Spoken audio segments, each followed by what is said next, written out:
Super Talk 99.7 WTN, Matt Murphy and you until 3. Hello. How are you? I have failed to, although he did tell us the title of the episode today, 432, I failed to say hello to Belle Kay during the opening segment. I got so excited. Hello. Hello, Headless Belle. How's it going? You know. How's Super Talk TV looking today? Off and on. What do you mean off and on? Do I look good? I look good? No. That's the off. Morgan Ortega's coming up later. Bethany Van Meter, also Did we in ever hear studio. from Scott Sapicki?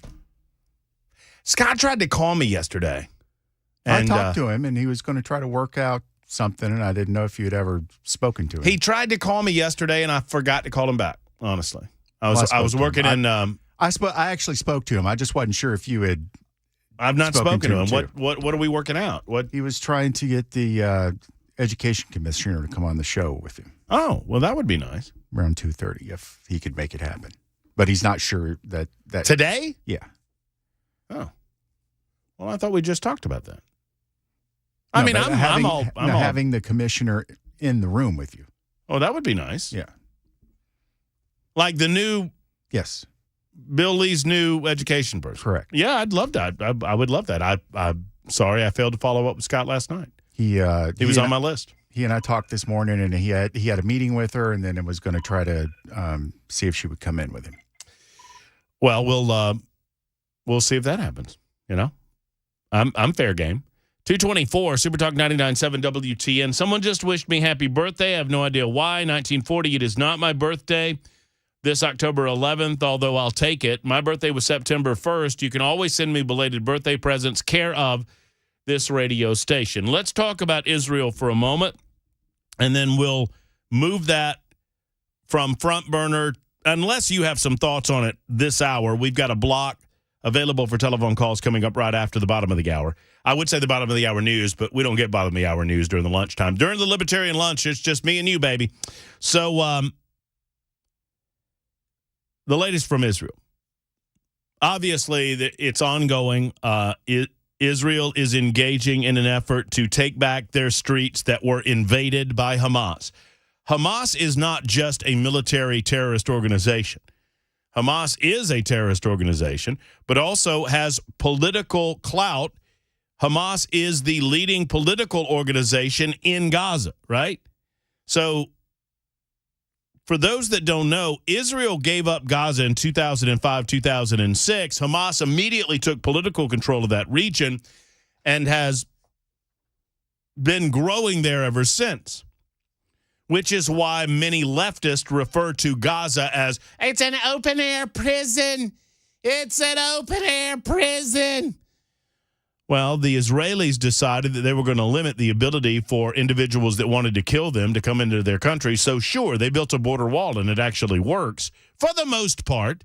For the most part. Did not work last weekend as Hamas infiltrated Israel, went into Israeli cities, and slaughtered people.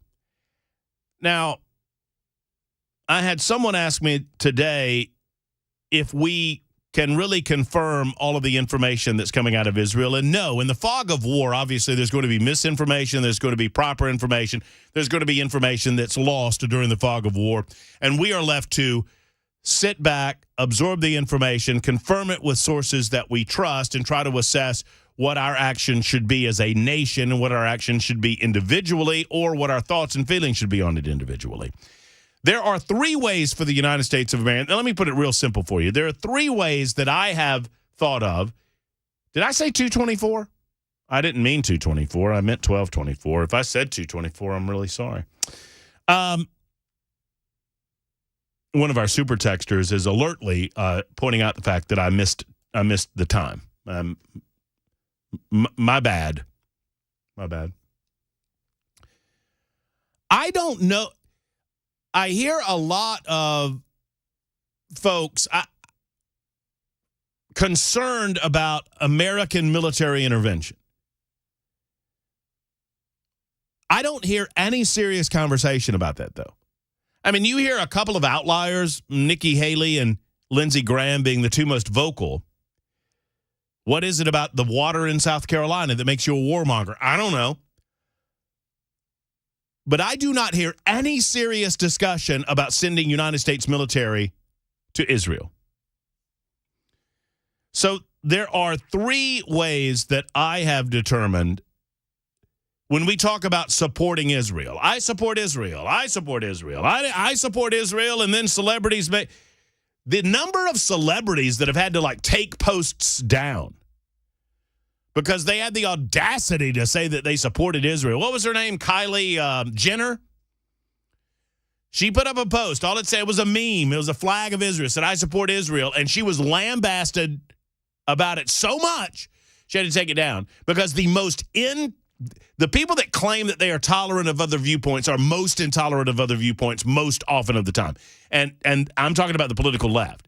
And the political left, they seem to be completely intolerant of free speech when free speech comes out that actually disagrees with them. I'm a big fan and believer of free speech, even if it's wrong speech, even if it's conspiracy speech. I'm not for limiting any of that. The answer to bad speech is more speech, not less. Always, always, always. But it seems to me that we're trying to conflate support of Israel to military support of Israel, and that's not the same thing. There are three ways, in my estimation, to support the nation of Israel. One is military and or material support. Well, I want to put material support in with money. So, top line, way one to support military, actually sending our United States military over to Israel and fighting alongside the IDF in an effort to eliminate Hamas as a threat to that nation.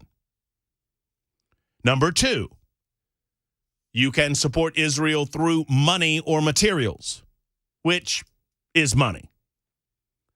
So we can send money to that country. We do so on an annual basis. We can send material support, whether it's arms or, military aid of some form or fashion that doesn't involve cash. That's way number two, money and material. So military is number one, money and materials number two. And number three is diplomacy. Well, what do you mean by diplomacy, Matt? Well, just recently, this president of the United States of America, Joe Biden, and his administration and the real decision makers behind Joe Biden, they made the decision to seize 5 of our prisoners from Iran in exchange for 5 of theirs, plus $6 billion of their money being unfrozen. And I believe that action directly led to this action. There's no question. No one is questioning that Iran is pulling the strings with regard to Hamas. Are they? I don't know of anyone that is. I don't know that you're paying attention if you are questioning that. And there is a direct line between the unfreezing of those assets and the decision to go ahead with the invasion of Israel by Hamas with the backing of Iran. So diplomatically, it's a no-brainer that you attempt to refreeze those assets. So those are the three ways: military, money and material, and diplomacy. My position is this: we are to support Israel in every way possible diplomatically, to include looking at other countries and demanding that they sit on the sidelines while Israel takes care of its business. Who invaded who? Who attacked who? Who is killing who? And who is responding to these three things? Those are the things you need to keep in mind when trying to figure out where you are in assessing this situation. And we can talk about levels of brutality all we want. The brutal, murderous SOBs in this scenario, that would be Hamas, period, end of discussion. It's 12:32 on Super Talk.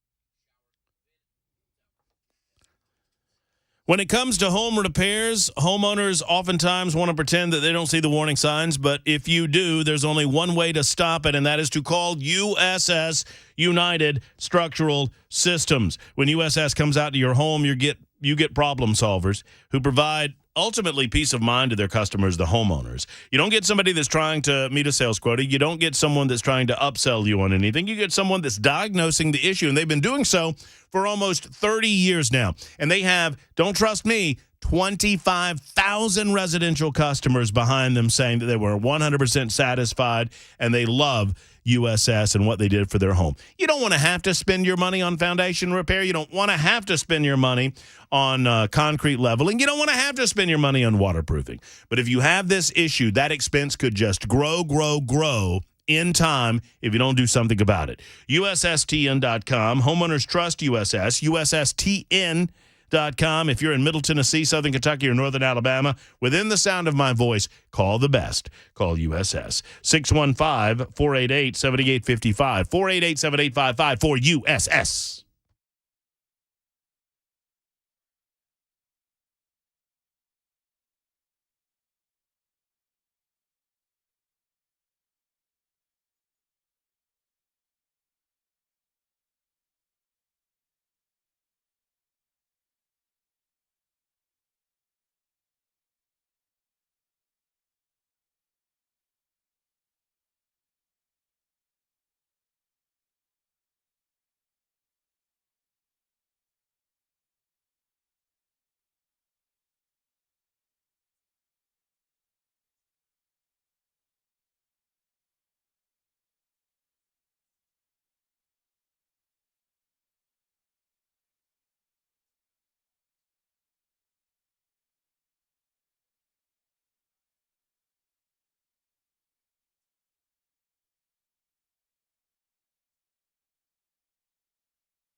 It is 1237, Super Talk 99.7, WTN, Matt Murphy and you. Hello to all of you listening on the radio, listening on your streaming platforms, or watching on Super Talk TV, YouTube, Facebook, Twitter, Twitch. You can also comment on the activities over there on Talk TV, on the F&M Bank chat line, and we thank F&M Bank for allowing you to be able to speak truth to power on Talk TV. Super Talk TV up and running every single day. We've got Bethany Van Meter and John, oh gosh, I've forgotten John's last name, Whitworth. I think that's right. Coming up in just a moment to talk about their book about River, the sightless dog, the dog with no eyes. Very, very inspiring story, at least for me as a dog lover. And I think we need a bit of good news in this world of bad news. We're doing that at 105. Morgan Ortega's at 205 this afternoon on Super Talk 99.7 WTN. Your telephone calls until then, if you have thoughts on the Israel-Palestinian situation or the likelihood that Steve Scalise is set to become the next U.S. House Speaker in the speaker's race. He was selected in the GOP nomination process, you may do so by calling 615-737-9986. Field that line 1 if you can, Bell, when you get a chance, and I'll get them on air. Want to get that name before we do that. Mike H. writes in and says, not that Joe Biden would ever call for a national day of prayer, but how about number 4, prayer? Well, I agree with you there. Individually, we ought to be hitting our knees on a regular basis. So I never thought I would get to these headlines. But you know what? We live in a strange new world. 2023 has not turned out like I thought. The 21st century has not turned out like I thought it would. I would have sworn to you when I was 10 years old in 1983, by 2023, we would have had those flying cars. But nothing. No flying cars. I can't even get a hoverboard. But, you know. Yeah, that'd be about right on the flying car front. But we do have this headline. California creates ebony alert for missing black women and children. So we have an Amber Alert for missing people, or missing children specifically. But now California has decided that black people need a special designation if they go missing in that state. The new alert, which goes into effect January 1st, which was signed by Governor Gavin Newsom, creates the Ebony Alert, which is aimed to help bring missing black children and women home in California, which I'm obviously not against. You want any missing person to be brought home, particularly if they're missing through actions not of their choosing. Senator Stephen Bradford of Gardena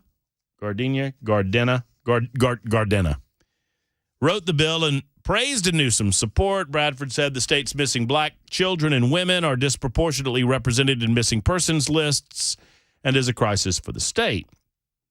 The law will allow California Highway Patrol to activate the alert upon request from police and use electronic highway signs, radios, television, and other emergency alert notification systems to signal Californians about those who are missing.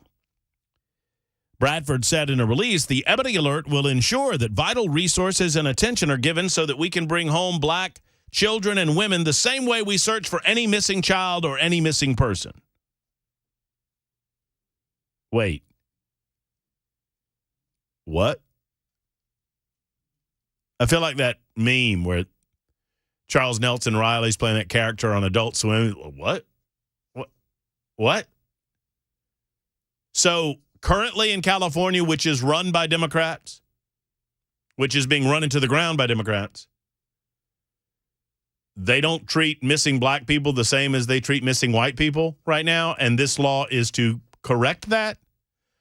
Or is it to create a separation, a more important than designation? It is being described as the first of its kind in the nation to prioritize the search for black people above and beyond the search for all people. Senate Bill 673. We feel that it's well beyond time, said Bradford, that we dedicate something specifically to help bring these young women and girls back home because they're missed, they're loved just as much as their counterparts are. About 141,000 black children under the age of 18 went missing in 2022. Black women over 21 accounted for nearly 16,500 missing persons that year. More than 30,000 black people in the U.S. remained missing at the end of 2022. In order for authorities in California to issue an Amber Alert, the victim must be under 17 and have a proven disability. I don't see any reason why you would include a proven disability in California for an Amber Alert, but they do. There must be a reason to believe they're in danger, and alerts cannot be used for custodial disputes or runaway cases. Part of the problem is missing black children are usually classified as runaways, and as a result, don't get Amber Alerts, according to the foundation. It would seem to me that there would be a way to change the designation of the Amber Alert as opposed to separate the alerts amongst racial classifications. We could have an Ebony Alert. We could have a Redskin Alert. We could have a Caucasian Alert. We call that a White Russian Alert. I don't know. Oh, White Russian Alert, because you're Russian to find the white kid, Caucasian. You know, if you listen to the show, you'd catch up. John got it. I don't know what you're doing. I got it. It just gave me gas. Well, you don't know the Big Lebowski like I know the Big Lebowski. Anyway, John's in Franklin. He wants to talk about diplomacy. Hey, John, how are you? Oh, I still can't hit the button in here, so. Hey, John, how are you? Hey, John. Are you talking to John from Franklin? I'm talking to you, John, from Franklin. Hey, John, have you voted in the mayor's race over there? No, I have not. Are you going to? I don't like any of the candidates. So no, probably no. I don't blame you. I don't think I do either. I don't live in Franklin, but I don't think. I mean, I don't know. I don't know. I mean, things are going pretty well over in Franklin, aren't they? Well, yeah. The thing is, though, is that you've had an increase. There's so many people that have come here, and nothing's improved on the streets or anything else. So, yeah, it's like having a 50-horse corral with about 300 horses in it. That's what Franklin has become like. Man, there's too many people. By the end of that sentence, I realized you were saying horse. Horse. Yes, horse. Yes. Mm-hmm. The things that you ride in rodeos anymore. Yes. I'd prefer to see a 500 horse corral than what I thought you said first time around. But anyway. It's a southern accent, man. But that's not why you called. Talk to me about diplomacy, John. You know, I agree with you so much. All the comments that you've made about Israel recently, I've just really agreed with because they resonate with me.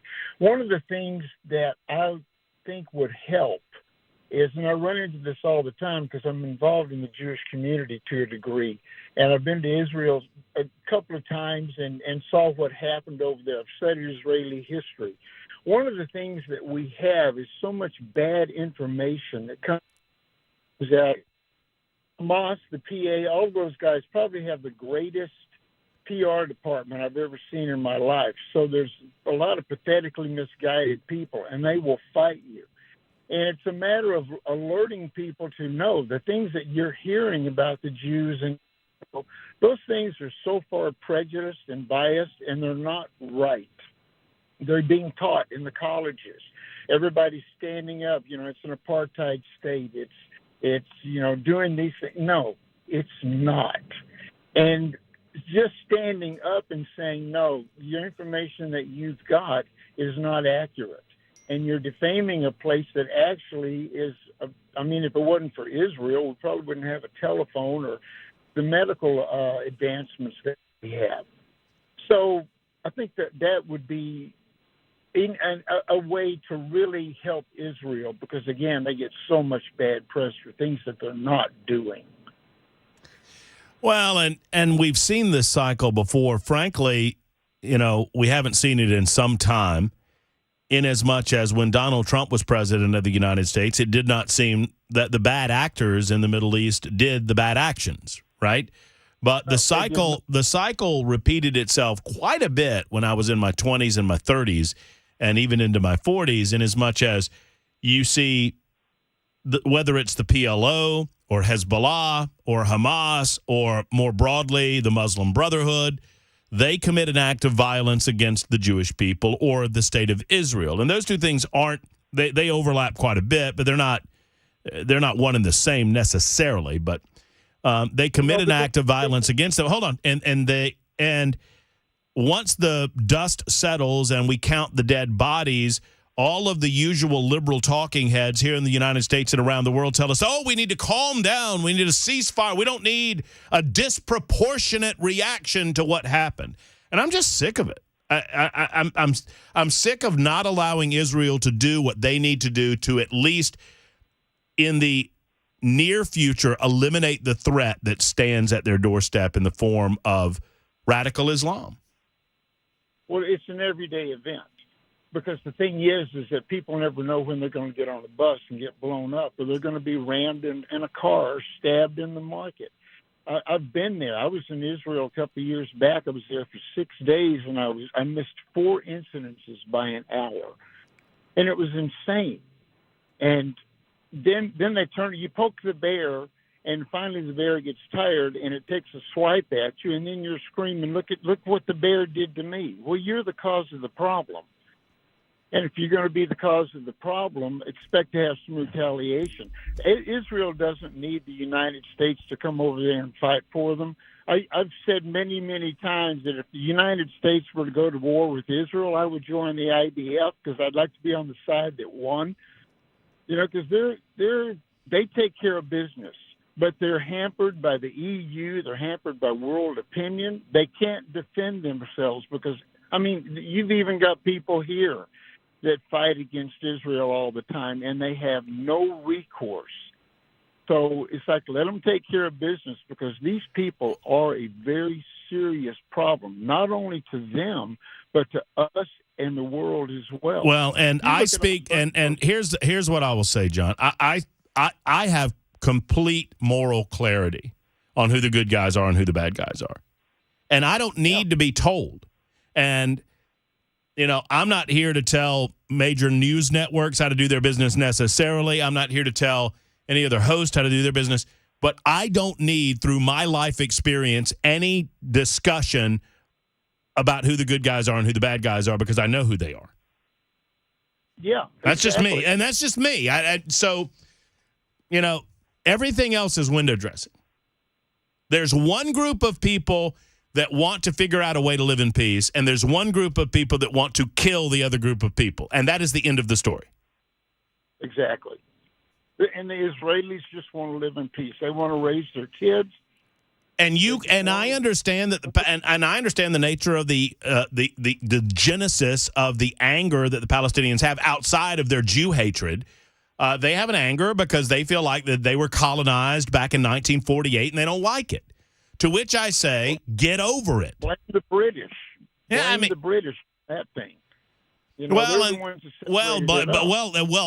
more than the British thing, blame themselves because there was a UN accord that was presented for the creation of the nation state of Israel and a common state of Palestine, and they went to war. They went to civil war before the nation state of Israel ever was created in 1948. And as a way to squash that, they created the state of Israel. And I forget what the accord was named, but I can go back and look it up. But John, you're dead on. Thank you for the call. I appreciate you. It's 1250 on Super Talk 99.7 WTN. We'll talk to more of you on this. Plus, we'll shift gears considerably in the 1 o'clock hour and talk about some good news. It's the Murphy Show on Super Talk 99.7 WTN.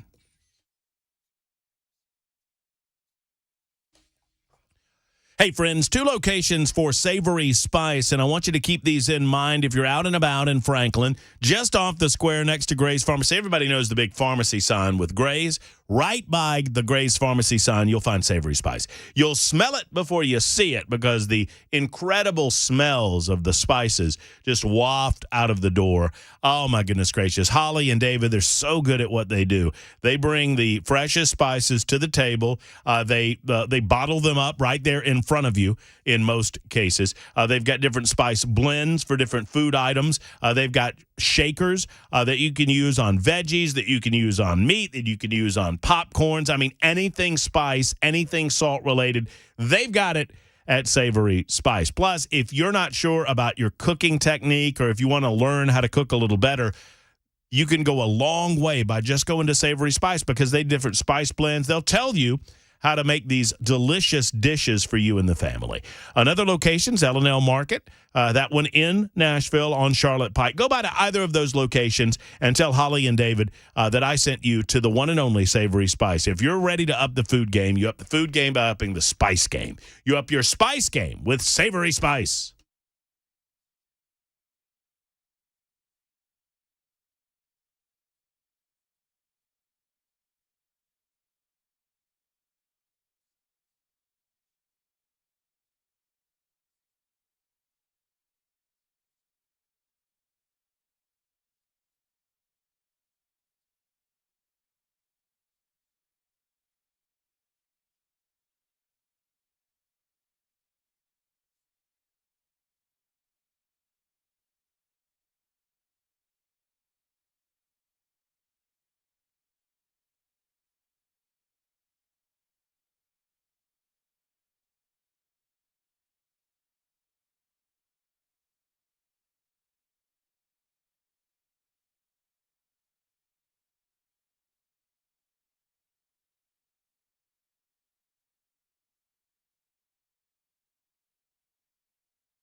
12:58, Super Talk 99.7 WTN. I wish I could tell that story on the radio, and I can't. I cannot, and I will not. But it is pretty funny. You know what I'm sitting here doing? I will say this. You know what it for you? You know what I'm doing during the breaks? So, yeah, I know what your version of the story is going to be, right? Matt's married? Is that it? I don't think I'd be that nice to you. That's the shortest version of the story. So, I think I can tell this. The wife, casually mentions something about John Mayer, months ago. And I've spit the bit for 20 years figuring out whether these casual mentions mean I'm supposed to take some sort of action on something or whatever. So as much as I don't know what to do. And so then I get hit up last night. Hey, you think we can go to? And so bottom line, every break I'm sitting here trying to get John Mayer tickets, and they either don't have the tickets that I want available or the price has gone up. And hey, it Matt, feels like a big ruse. Matt. Yeah. Iron Maiden's coming to town first of next year. Do you want to go, Bell? Because I'm just mentioning it. I'm just bringing it up. No biggie. I love everybody. Especially my wife. I do. Hey, I love dogs. And we got one coming up. Well, we'll talk about one right after this.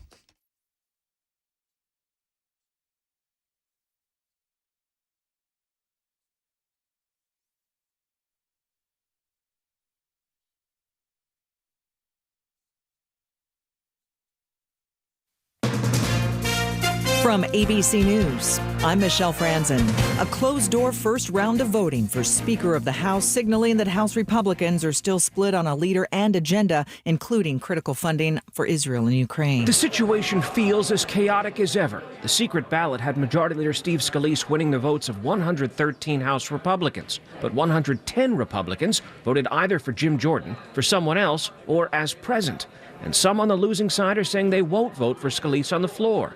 Ohio Congressman Max Miller is one. It's not over. I'm still throwing my support behind Jim Jordan for Speaker. I'm not going to change my vote now or anytime soon on the House floor. Scalise's backers are hoping to have that floor vote later today.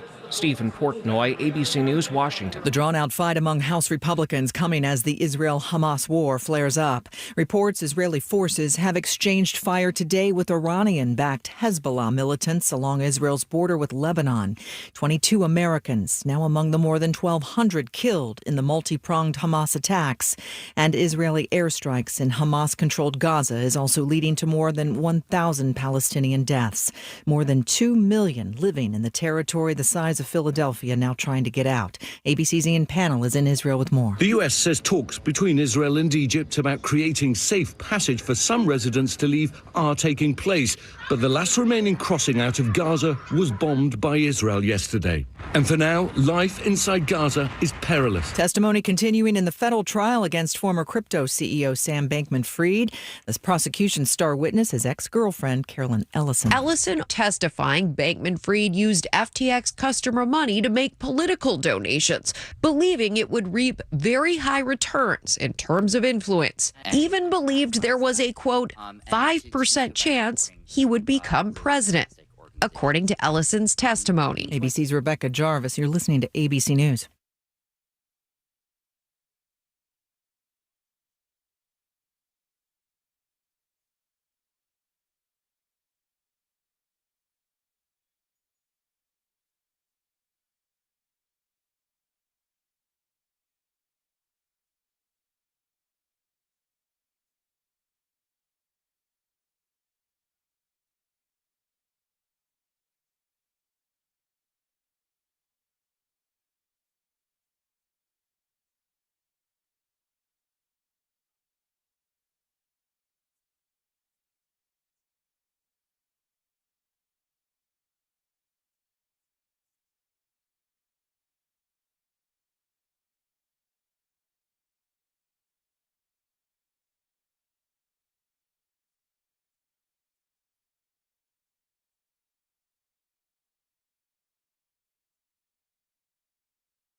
If pain is limiting you from doing any day-to-day activity, I want you to listen up, because the Dr. Gill Center for Back, Neck, and Chronic Pain Relief has helped me, and I believe, and I'm confident that they can help you as well. It's Matt Murphy for the Dr. Gill Center. When I first came to Middle Tennessee, I inquired about the best chiropractic care in the area.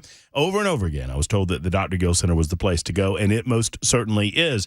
They identified Dr. Wendy, gave me x-rays upon my initial visit, and we identified an upper neck issue that I was unaware of. I thought it was just stress-related. It was muscle in nature, but it actually was spinal in nature.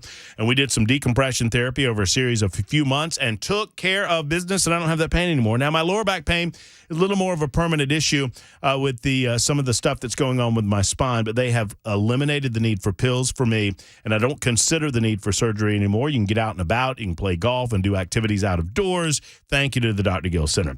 If you are limited in what you can do due to pain, the Dr. Gill Center has helped over 25,000 people get back to living their better life. Call them at 615-882-4838. 882-4838. Mention pain relief, and you can qualify for a significant discount. That's pain relief when you call the Dr. Gill Center for Back, Neck, and Chronic Pain Relief in Franklin.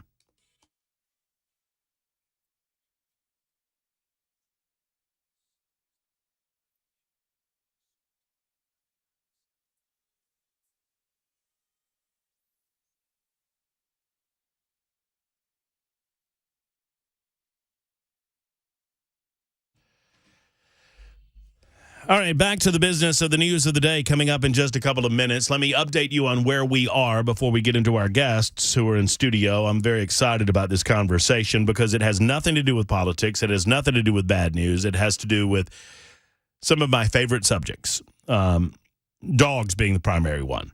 But before we get into that, so where we are, there are rockets that have been fired from Gaza as Israeli troops are massing near the border. The expectation is that the IDF, that's the Israeli Defensive Forces, are set to enter into the Gaza area as soon as they clear Israel of the insurgents that have infiltrated Israel over the last, several days, most specifically on Saturday. Here in the United States of America, we are one step closer to getting a new Speaker of the House. In the aftermath of the ouster of Kevin McCarthy, there was a lot of concern about what would be next. It seems that the Republicans have settled on a candidate, and that is Steve Scalise. At least the majority of the Republican conference has done so, and they are set to vote as a body. One would presume later on today. There are some that are suggesting that this is absolutely necessary to happen today because of the Israeli situation. I do not believe that. There's nothing that cannot be done from a diplomatic standpoint that ought not to be done from the White House, as opposed to what some liberals are suggesting is that we've got to pour more money over into Israel. And I don't believe everything is solved by money. But that is on the back burner for later on this hour. Right now, we want to welcome into studio two individuals that I had the wonderful opportunity to meet in Hendersonville at the Hendersonville Public Library. It was an event with Kirk Cameron and Riley Gaines, amongst others. River was there, and River immediately became a top-tier level star for me. And I had a great chance to speak with John Whitworth, who is an illustrator, and Bethany Van Meter, who is the author of the book I See With My Heart and the owner of River. And I wish you a good afternoon. How are you guys? We're great. You're How good. are you? All right, pull right up close. Just get as close as you can. There you go. Thank you for coming in. Absolutely. Thanks for having us. So I guess we start here. Tell me how you became aware, Bethany, of River. Give us a little bit of the backstory. Sure. My husband and I have rescued animals for about 20 years, and we had 3 pass away in 1 year, and wanted to take a little bit of a respite because that was overwhelming and hard for us. Our boys were growing and becoming more active, and I was determined for it to be about 5 years of a pause, pun intended. And a year and a half into that 5 years, I saw a picture of River through one of my best girlfriends, and her sister happened to be his foster mom through a rescue organization. And that was it. I saw him and told my husband about him, and we got to have him come over and visit for a couple weekends, and just decided that was the right thing and the right time. For those unfamiliar with the backstory that River went through, tell us a little about that. What do we know about River's life before he came into yours? Yeah, the only thing that we do know is that he was found wandering the streets of Texas, and this very kind-hearted man found him, saw that he was very sick. His eyes were very sick, and obviously did not have a home, and made his way to Tennessee to a rescue organization. And once the foster mom took him to the vet, they deemed it necessary to have his eyes removed. I think he had about 2.5 times the pressure in his eyes that you're supposed to have. So he was in a ton of pain. And when we got him, he still had his stitches in his eyes. So the nature of the infection had taken over to the point that they couldn't save his eyes. Absolutely. And it takes a special family and a special person to make the decision to do this. And I'm curious, was there conversation? I mean, if you're a dog lover and if you've rescued dogs in the past, as I have, as many in the audience have, you understand that even with just a quote-unquote typical rescue, they come with certain baggage. And you never know what that baggage is going to be. Oftentimes, I rescued, or I say rescued, I mean, I adopted a dog years and years ago, and Hody, hated men in blue uniforms. And that's your mail carriers and your FedEx guys. But a FedEx guy could come to my door and he'd go insane. A UPS guy come to the door and he's fine. So I don't know. I mean, you never know, but you learn in those circumstances that you never know what sort of issues might have come before you and what might have been printed on their minds. But with you guys, you're well aware of some of the strategies and challenges that go into a sightless, or were you? Yes. So I think in the 20 years that we've done this, only one has been normal, quote unquote. So we only really know special needs animals, and they've all had their own unique needs. And we have had one dog that we actually had to have one of his eyes removed, and then he lost the vision in the second one. So a blind dog isn't completely foreign to us. So I had a good buddy that had a Great Dane who was deaf. Mm-hmm.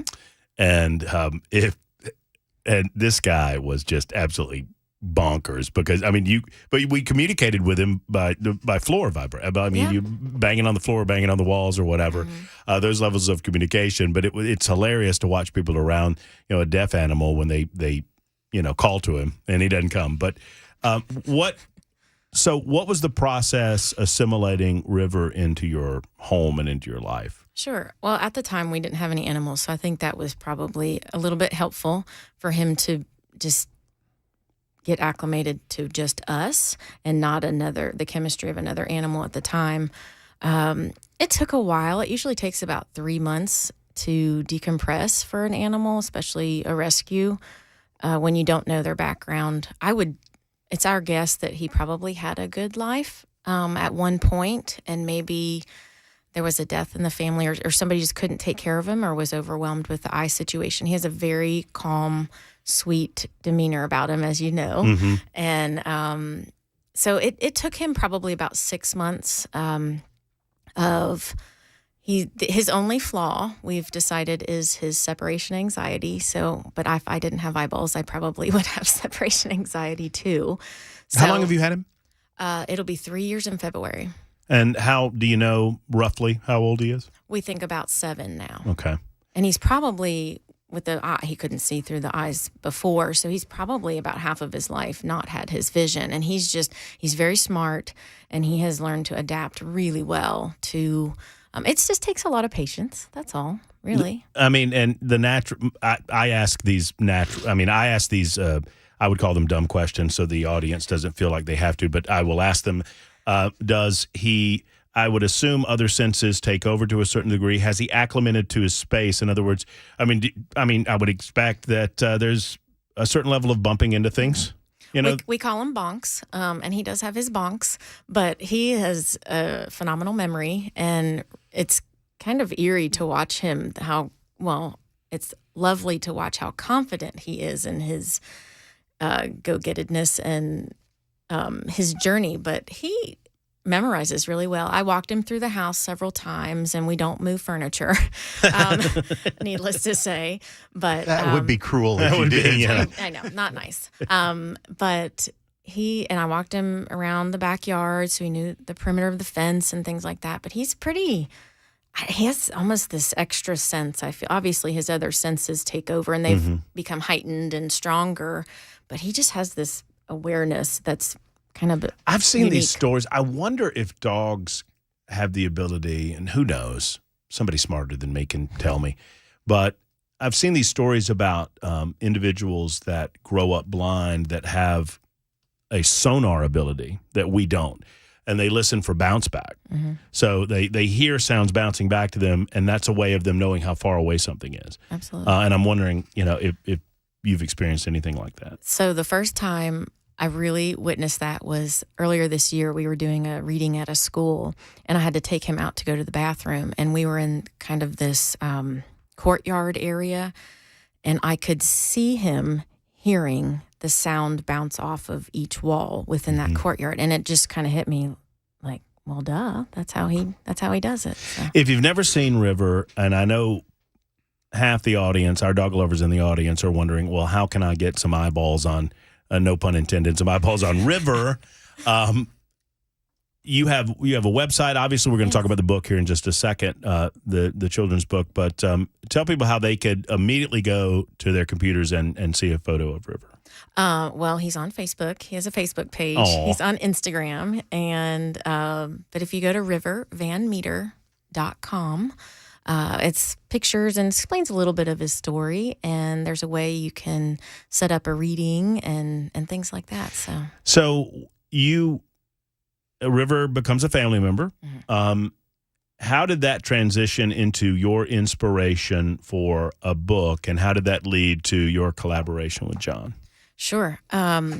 So I have always loved poetry, and I am a singer-songwriter, so I love anything with rhyming and things like that. And it just kind of came to me that I started writing, and it was about him. And I guess I started posting on my personal page things about River, and I still do. I write them in first person as if River is sharing the story or River is posting, and he writes this book. And so I just started writing, and I really just wanted to share his story. I'm passionate about dogs. I'm passionate about rescuing dogs. And I'm a believer. Matthew 25:40 is my life verse, and it's Jesus talking, and he says, "Truly I tell you, my brothers and sisters, what you do for the least of these, you do for me." And I'm just really passionate about that. So I thought this would be such a cool way to do ministry with my family and share his story. And John's wife Melissa is one of my best girlfriends, and so it just kind of evolved from there. On the super text line, and you can ask your questions via the super text line of Bethany or John. Hey, John. Hey, how's it going? I know John's waiting patiently. My time's coming up to tell about my. If you have any questions about to Bethany and John about River or any of the subject matter, get them in on the super text line 615-737-9986. And thank you to the alert super texter who is aware that I'm not quite doing my job as a talk show host, because I did not ask you a very important question for folks on the radio, and that is how would describe River? For those who have never seen River, what does River look like? What type of dog is River? Sure. So River's a pit bull. I'm sure he's mixed with something else, but predominantly pit bull. He's all white, no eyeballs, and he's got a pink and black nose, and he's kind of got black spots all over him underneath the skin. And if you're wondering what that looks like, the best way that I could describe it, tell me if I'm doing this wrong, Bethany, is River is looking at you just like any normal dog, but it looks like he's got his eyes closed real tight. Yeah. That's it. And he's super handsome. I have a question. I've actually got a half-blind cat. Okay. And he's very sensitive about being touched on that side of his face where he doesn't have an eyeball. And he lost his eye due to an infection too. Yeah. Does River have any sensitivity to being petted or anything like that because he can't see? No, and thank the Lord, because my boys are all over him. No, he's pretty good. Or you go to scratch him on the head, and he's all about it. Oh yeah, no, he's living up this fame with the book readings, and yeah, no, he seems to be just fine. He will. I had a little boy ask today, or say something, observe. He said it's like he's still blinking, and I said it is because his muscles still work right there, and so he'll be doing this, and he still blinks at you, you know. So yeah, he's not sensitive. He was amazingly when we met you guys in Hendersonville at the public library, and I know you've kind of established you're kind of set up. You've got your little area, and you read the books to the kids, and you do this for classrooms for anybody, really, right? Schools. We just had a reading this morning at Liberty Creek Elementary in Gallatin, and we've done nursing homes, special needs expos. That's been probably my favorite collaboration. Is I feel like they both recognize that they're unique and special, and it's just a really cool thing to see and witness. Well, and it's cool to imagine. Well, one wonders if part of the demeanor that you get when you get River is because of his lack of sight, or if he was always like that. I mean, who knows? Mm-hmm. Who knows what the case might be? But he has such a calm demeanor about him. He's so calm, cool, and collected. And I'm thinking because when we were in Hendersonville, there's a room full of 150, 200 people, mm-hmm. and a lot of people talking, a lot of people excited about seeing Riley Gaines and about seeing Kirk Cameron, and River is just as cool as the other side of the pillow. He's all good. He's just sitting there. He's in his space. People come up to him. They pet him. It feels like the people that do, maybe the youngsters are more just genuine about their reaction, but people they're sensitive to, they don't want to freak him out. They don't want to, toward Bell's point. I know when I went up to him, I was like, okay, what's the best way to approach this? Because I don't want to freak River out. Right. All right, real quick timeout. We'll talk about the book coming up in just a moment. It's 1:20. Bethany and John in with us. The book is called I See With My Heart, a true story about a dog with no eyes. And it's just a heartwarming tale. And if you have a space where people gather, young people primarily gather, and you want to do yourself a favor and get in contact with Bethany Van Meter and get her out to your space with River in tow, because you'll be happy that you did. 1:20 on Super Talk. Back in a moment.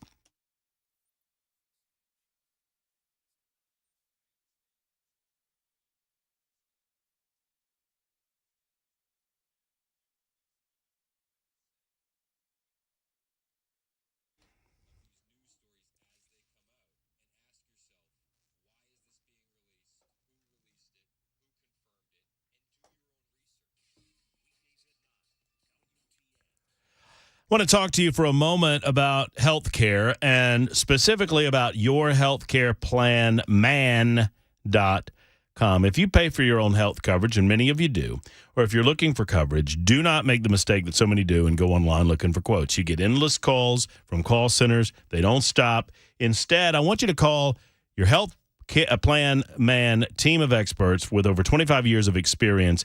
I talked to these guys. I had an incredible conversation with them talking about what they do to provide sound advice for your health insurance needs. They have multitudes of options for you, and they can develop a plan of your choosing, not of someone else's choosing.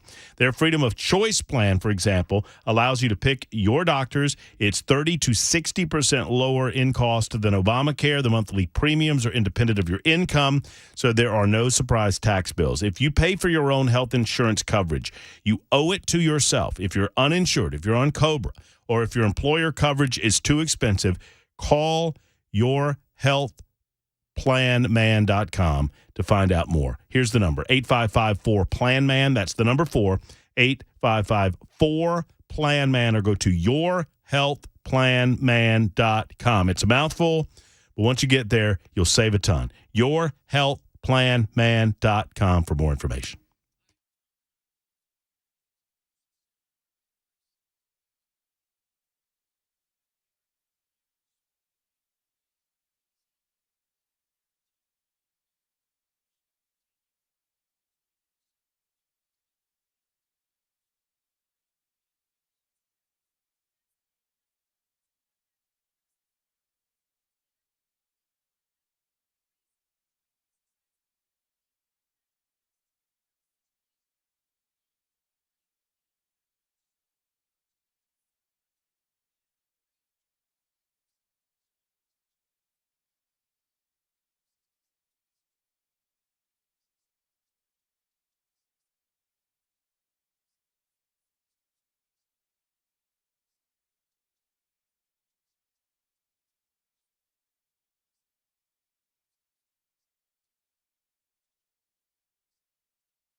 Super Talk 99.7 WTN 125. Wonderful visit with Bethany Van Meter and John Whitworth. Bethany is the author of, and John is the illustrator of, I See With My Heart, which is a true story about a dog with no eyes. We've been talking about River. John, I want to drag you in. When did you start drawing? Probably, let me guess, bored in math class in school. You got that exactly right. Yeah, so I figured. I've always just been a doodler, and I never really took any art lessons. I never really honestly fit in with the quote art crowd. I'd rather be hunting or something like that, fishing kind of a thing. But professionally, I've been doing this full time for, I'd say, 10 plus years. Started a publishing business a few years back, and but yeah, I used to get kicked out of class quite a bit, or moved out my desk out into the hallway because I'd doodle while the teacher was talking and that sort of thing. But I could get really excellent grades because it actually just helped me to focus, helped me to pay attention. So they didn't probably know about ADD and all that kind of stuff back then. They just said I was BAD. So it's like move your desk outside kind of a deal. But the other thing I do besides illustrate books is I'll do a lot of corporate events. And so I'll illustrate while a keynote speaker's up there talking. So now I get paid to do what I used to get in trouble for. I mean, is it insulting to ask you about caricatures? I mean, I don't want to insult your artistic integrity to suggest that is that what you're talking about doing at these corporate events? Yeah, so it's a little bit of that. It's a little bit of taking the content, the spoken content, and then creating an illustration from that. So it's like a live cartoon comic scenes. Oh, you're like a court reporter. Yeah, one of those court illustrators that draw the pictures and whatnot. Yeah, but more cartoonish. So I had a corporate background before I started this full time, and I used to just take stuff that the boss would say during a meeting and turn that into a little comic or something. So that's really how that got started. Was there any I mean, how did you and Bethany hook up? You guys, from your wife, yes. Right? Yeah. So we go to church together, and she's friends with my wife. That's pretty good, Bethany. You know somebody in the business, right? I mean, so I didn't even know I knew somebody in the business. Well, I get a lot of people pitch me ideas, when I have a publishing business like this. And I was actually going through the Nashville airport, fixing to fly somewhere, and Bethany called me. I was like, "Why is Bethany calling me?" She told me, "Have this idea." Bethany's very passionate and emotional. By the way, if you know her, it's like an ongoing joke. I saw her tearing up a minute ago. I was gonna say she always cries, So I was like, I bet she's gonna cry today. So she has a webcam on her here in the studio. They didn't give me one. Matt Murphy said I didn't have the face for it. No, that's right. We have a vetting process. You don't know about this, but you went through it, and it was. I was like, okay, let's be honest. If we were vetting people, he'd be on the air and you wouldn't. Well, that's true. There's a reason that Belle isn't on camera. Let's just put it that way. Anyway, you were saying. But yeah, so she called me and told me about her passion for this story, and of course I had already met her dog before, and she sent me some of the stuff that she wrote, and I said, yeah, let's illustrate this and publish it out there, because one of the things I'm looking for too is just something different, something unique. And I had never seen a book about a blind dog. So I thought that's an interesting spin. I try to create, for my personal brand, everything I do is family friendly. There's a lot of not family friendly out there in this world. So I try to commit to using my abilities for a good purpose. For good positivity. I love that. So I thought that'd be a good way to, get Bethany and her dog. And she's been in front of just tons of people. She goes to a different school every day. And it's just a way to encourage kids and inspire kids. And and it's a really, really wonderful and positive way to, and I don't want to suggest that I know the method behind your madness, but for me, you're introducing the concept of everyone being different. You're introducing the concept of everyone facing challenges, and how you respond to those challenges is all about you and your attitude and your willingness to overcome the obstacles that are put in front of us in our lives. And I learned early in my life that, sometimes those obstacles come to you. Sometimes we put them there ourselves. Sometimes they come to you with no sense of them coming. They're in front of you. And that's unfair. And we can sit there and whine about the unfairness of those obstacles and how, frustrating it is that it didn't happen to this person or that person. Or we can sit about the business of, in a positive way, overcoming them. And for me, that was the story of River. Yeah, it totally is all those things and even more. And I always ask the kids when I do readings, what have you taken from this? What have you learned from the book, or what have you learned from watching River? I'll often walk him around and he does his tricks, and just so they can see how he navigates. And, it's things like I can overcome, and I can overcome with the kindness of other people.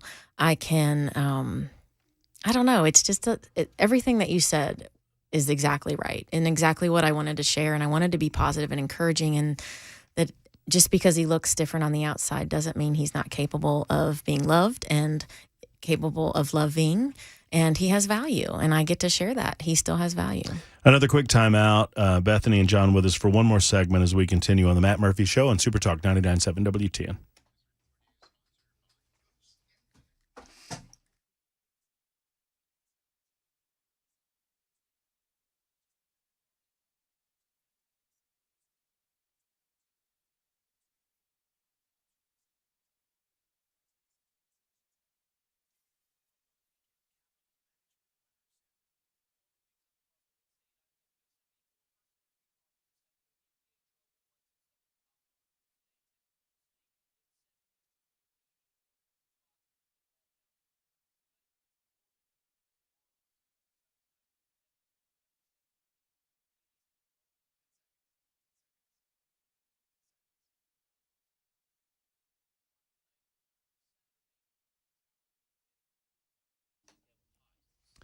So the wonderful thing about Craft Body Scan, as soon as I walked through the doors and sat down with the wonderful folks over there, I recognized that I wanted to tell you about Craft Body Scan, primarily for this reason, that I am a little bit of a hypochondriac, right? I always go to the worst. And if you go online, WebMD, it's infamous for leading you right to cancer or right to the worst case scenario.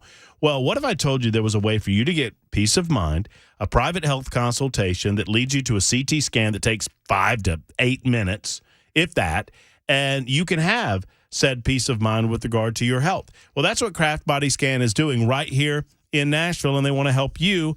October is National Healthy Lung Month. It's a time to increase awareness and education around the topic of having good lung health. And so, toward that in mind, Craft Body Scan's offering a $149 couples heart and lung scan, so you and your significant other can walk through the doors, and for $149, you'll get scanned. I've done it. It is easy. It's low dose. It's non-invasive. Like I say, it takes about 5 minutes. It can detect the slightest irregularity, so you know the information that can lead you to peace of mind. You can either get that peace of mind, or it can empower you to save and live your healthiest life. CraftBodyScan.com is spelled with a C, Craft Body Scan, or call 615-436-1000, 436-1000.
Following the news of the day, obviously, there's news coming out of the Middle East. There's news coming out of Washington, D.C. We'll reset all of that coming up in just a couple of minutes. Taking a brief respite from all of that, bringing you a little bit of good news with River, the dog with no eyes. The book is called I See With My Heart. It's written by Bethany Van Meter. It's illustrated by John Whitworth.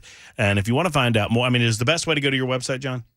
Yeah, you can go to Brand Rock Studio? Yes, sir. Yeah, Brand Rock Studios. Brand Rock Studios, spell it like it sounds, all one word, .com to find out more about John, what he does, about Bethany, about some of the other books offered by Brand Rock. I wanted to, I was about to ask you this, and we started talking about it during the break. If there was a challenge in, and this is kind of a silly question based on what you just said to me, but if there was a challenge in drawing a real thing, like you have to get River right because River is a real dog and everybody's going to see River while the book is there, but at the same time you're drawing cartoons. Just give me a little insight into that world. Like, what is that like? Yeah, so it'd be the same if I was going to draw you or something. I want it to be a cartoon, but I want you to tell who it is. Be able to tell who it is. So it's kind of a blend of really looking at the dog and really what I do. I would just go through like your Facebook, your Instagram, and Bethany, believe it or not, posts every once in a while. No, I'm just kidding. She posts a picture of her dog about 3 times a day. Whatever. But you kind of capture his personality and the stuff he does, and so that's what the kind of stuff I try to capture on this book. And then it's always thinking of jokes. So it's like what I relate it to is like if my wife is watching like a chick flick movie. And then how you want to sit there and make comments during that movie, and your wife gets mad at you because you're just thinking. Or sitting at a John Mayer concert. Exactly. Hey, did you have tickets for that, by the way? Maybe. I'm not really sure. Do you have any you want to sell there, John? I wish I did. As long as you wear the River T-shirt to the John Mayer concert. Yeah, John. By the way, if my wife's listening, John challenged me to get John Mayer into the conversation. Right before we came back, and say somewhere slip it in. Okay, well, I'll slip it in. Sure. Anyway, go ahead. You were saying before I rudely interrupted you. No. I'm just going to sit over here and look for John Mayer tickets that aren't $400 a piece. That's what I'm trying to do. That was me last year trying to get my daughter Morgan Wallen tickets. Oh dear, that's worse. Good luck with that. You got to be a high roller to do that. But no, all the stuff I do, whether it's a corporate thing or illustrating a dog, whatever I do, I'm just always thinking of little wisecracks and little comments that get you, in trouble at work or whatever. But that's what turns out to be the drawing. That's what turns out to be the funny little thing. So Brand Rock came first, yes. and then you associated yourself with Brand Rock based on the association between your wives and church, and then the book came after. Yeah, this is like the fifth book I've published through Brand Rock, and we have a few more. Bethany actually has another one coming out for Christmas. It's a Christmas book. So yay, number 2. But I noticed that. I mean, was it your idea, the different scenes? Because I don't want to give too much away because I want people to do the book themselves. But at the beginning of the book, it leads you to the lack of one of the senses, and the illustrations they cover up, like at one point we're in the bathtub and you don't really see right at the beginning of the book, no pun intended. I'm glad the lack of eyes. I'm actually really impressed and glad. That means a lot to me. You picked up on that because I tried to keep it subtle. It's subtle, like kind of like a reveal, right? So spoiler alert. No big deal, but. Like I'm looking at the one scene where River's just out of the bathtub and River's got a towel around his waist and is brushing his hair, and you can't really see, and I guess putting some hairspray on. Yeah, so it's very realistic. Absolutely. In the bubble bath with bubbles over his eyes. But so you just think it's a normal dog until about halfway through when you reveal that. But yeah, man, I'm glad you picked up on that. So you posted something that simultaneously warmed and broke my heart about River, involving, River's such an easy dog to know for human beings, sure. But River doesn't really have a lot of relationships with other dogs. Tell me a little about that. Sure. Well, he, in his past of what we do know, has had some, I would say, traumatic experiences with other dogs. And I don't know that it's necessarily another dog's fault. It's just in their nature. Somebody is going to have to turn alpha in the meeting, and don't always know how that will manifest. And he will never be the alpha, and I think he is perceived as lower on the totem pole. And so we just choose to not have him be around other dogs right now. They make him a little bit nervous. And to be honest with you, he doesn't really know how to play because he can't see obviously he can't see, but he can't see. And I think that inhibits, he'll kind of barrel into a dog, not realizing that the dog's right there. So, but we did get to have a friend come over and bring his therapy dog.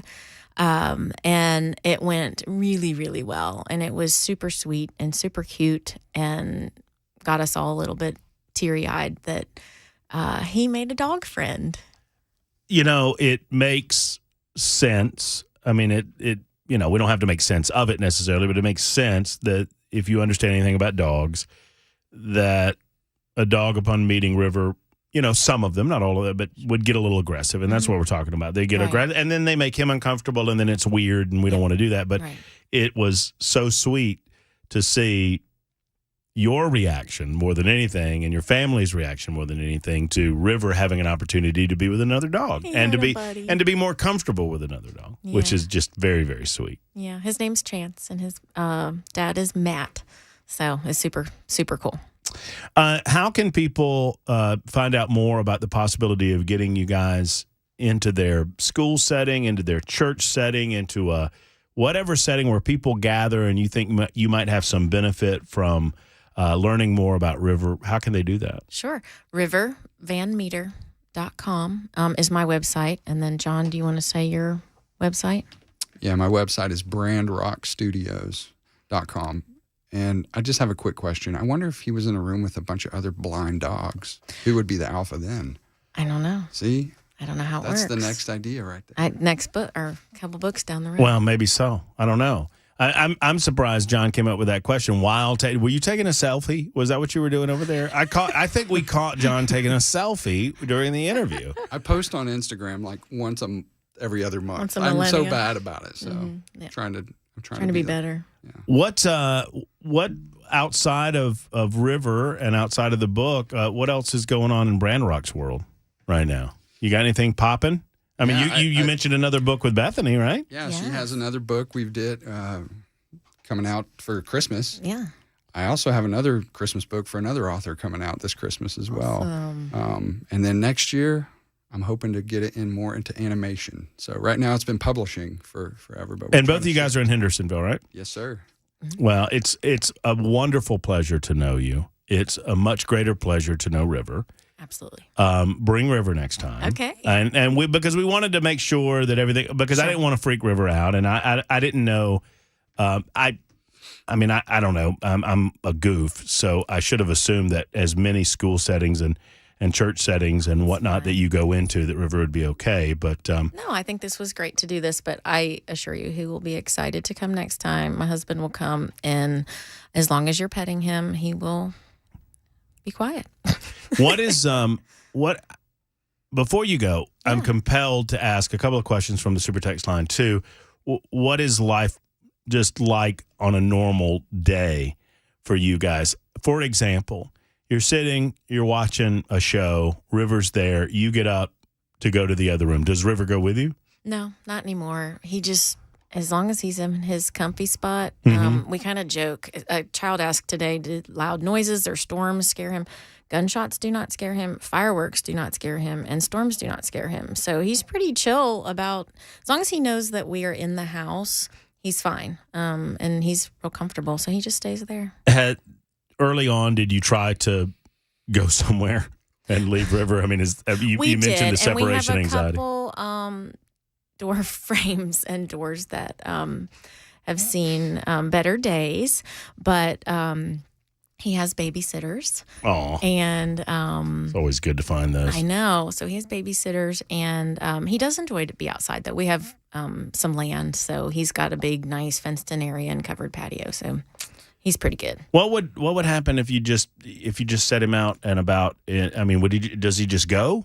No. to well, sniff, or he does he does kind not of run off. He will stay with you. He will stay right by us, and he does not need to be on leash on our property. because he senses where you are, he knows yeah. where you are. Yeah, and the only, like I said, on our property, he's fine. I don't think anybody else is, are coming on or whatever. So he really is. He's fine. We have a building in the back that we'll go play in, and he just follows us back there, and he's fine. Well, as evil as I don't know what we would call dogs that have sight, able-bodied. I don't know what you would call them, but full. I don't know, because my dogs have mental issues more than anything.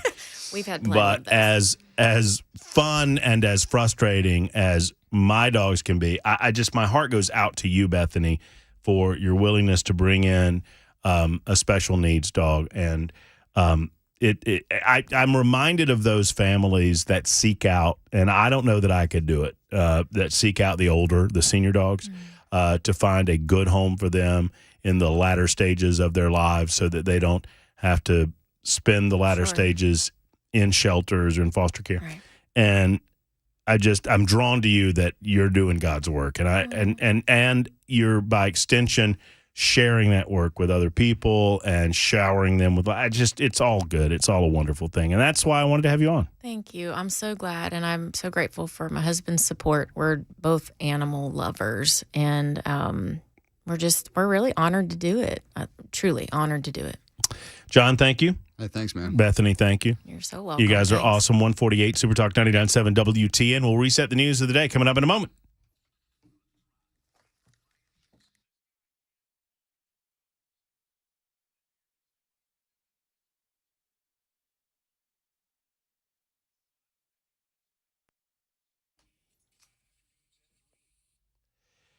Hey, friends, it's Matt Murphy. Let's talk about your hearing. We were talking about sight a moment ago. Let's talk about your hearing for a moment. Did you know that most people that notice hearing loss, they wait years before they do anything about it? And I can understand why, because you don't want to believe that you're losing your hearing. You don't want to deal with the hassle of trying to figure out what a hearing device would mean for you, what it would be like for you. But friends, in most cases, that hearing is not going to get better, but your life can get better through Brentwood Hearing Center. Brentwood Hearing Center is on the cutting edge of technology when it comes to hearing devices, and one of their most recent additions to the product line is the Phonak Paradise Life hearing aid, which is the world's first completely waterproof hearing aid, which really eliminates consideration about sweating, consideration about, during the summer months, maybe the pool and whatnot. Get an appointment today to learn more about Paradise Life, or more broadly, to learn more about hearing devices. One of their doctors of audiology at Brentwood Hearing Center would love to demonstrate all of their products for you and discuss how you can lead a better lifestyle with a hearing device from Brentwood Hearing Center. Better hearing for a better life. That's what they say, and they're right. 615-377-0420, 377-0420 for Brentwood Hearing Center.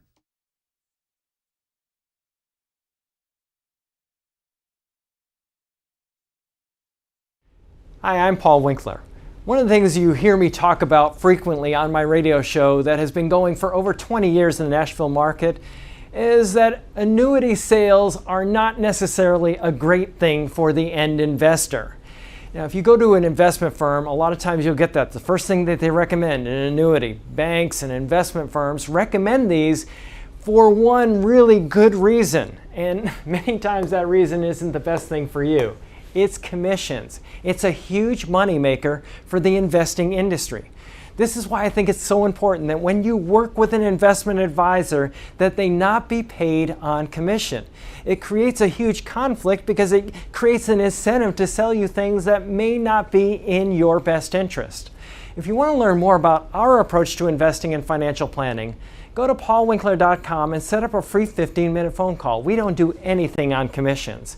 Or you can call 615-851-1950.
SeatGeek is a wonderland, I'll tell you that.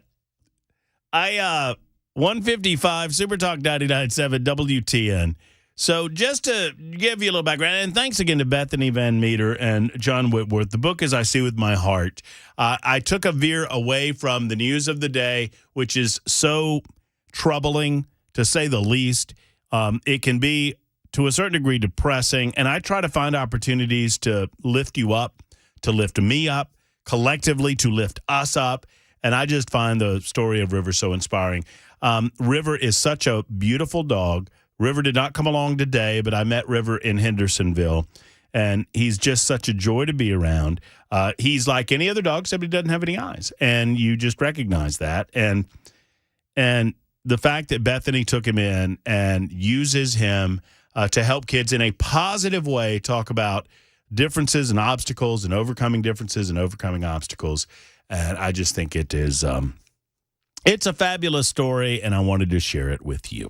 615-737-9986 if you'd like to be a part of the show, 615-737-9986. Now, one of the reasons we're playing John Mayer in the background is because, so this is what happened, and I admit I got a little frustrated earlier with E. Before, Erica, if you're listening, I hope she is. Please don't think that I was making fun of No, any. I'm trying, but now it's become funny because I'm in now, and now I'm determined to help make this happen, and I'm trying to do it during the show, and every time I go there, like the tickets that I were about to buy are gone, or they're more money, or whatever, and it's like it's a shell game at this point, it feels like, because this morning, so backstory,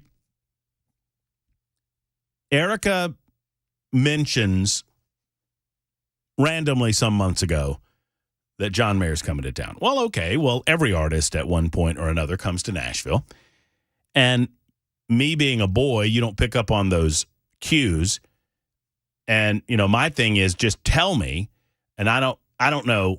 I won't get into all of that. But bottom line is it was mentioned last night again. And I'm like, well, it's a little too late, right? I mean, it's too late to actually go. And then it was brought up again this morning. And she said, oh, the tickets are like $70 a piece. And that's it? Well, no, that's not it, because those tickets are gone. If they existed at all, they're now gone, and they've been replaced with similar tickets for $140. But every time you go for the $140 a piece tickets, those are gone too. And so now I'm getting frustrated. And even if you get them, it seems the price has gone up on these tickets. What do you mean the price has gone up? Are they there? Or are they not there? So I feel like I'm dealing with some sort of scam, and I'm not suggesting SeatGeek would be involved in a scam. I don't say that at all. It's a little frustrating. Well, so. I actually I went to the Ghost show a few weeks ago, and I started talking to the woman next to me. I paid, with fees and everything, I paid $170 for my ticket. She paid $350 a pop for her and her daughter, and they were literally right next to me. Man, oh man. Is that crazy or what? That is crazy. I mean, depending on when you buy and who you buy from and all of those things, it can be a little bit crazy. All right, 158 on Supertalk 99.7 WTN. We got Cameron Smith in for his usual visit on Wednesdays. I had Morgan Ortega scheduled, although I have not heard from her as to whether or not she made it into studio. We were scheduled to have her in studio. And then Scott Zabicki has stopped by with the new education commissioner. So we've got a lot going on in the 2 o'clock hour, and we will deal with each of it, all of it, collectively. I have that jacket. I think I have that jacket. Is that my jacket? Do you have my... We're going to find out if Cameron Smith stole my jacket. That's coming up next on Supertalk 99.7. Plus, it seems the Republicans have selected a speaker. We'll tell you all about that. In a moment, news is now.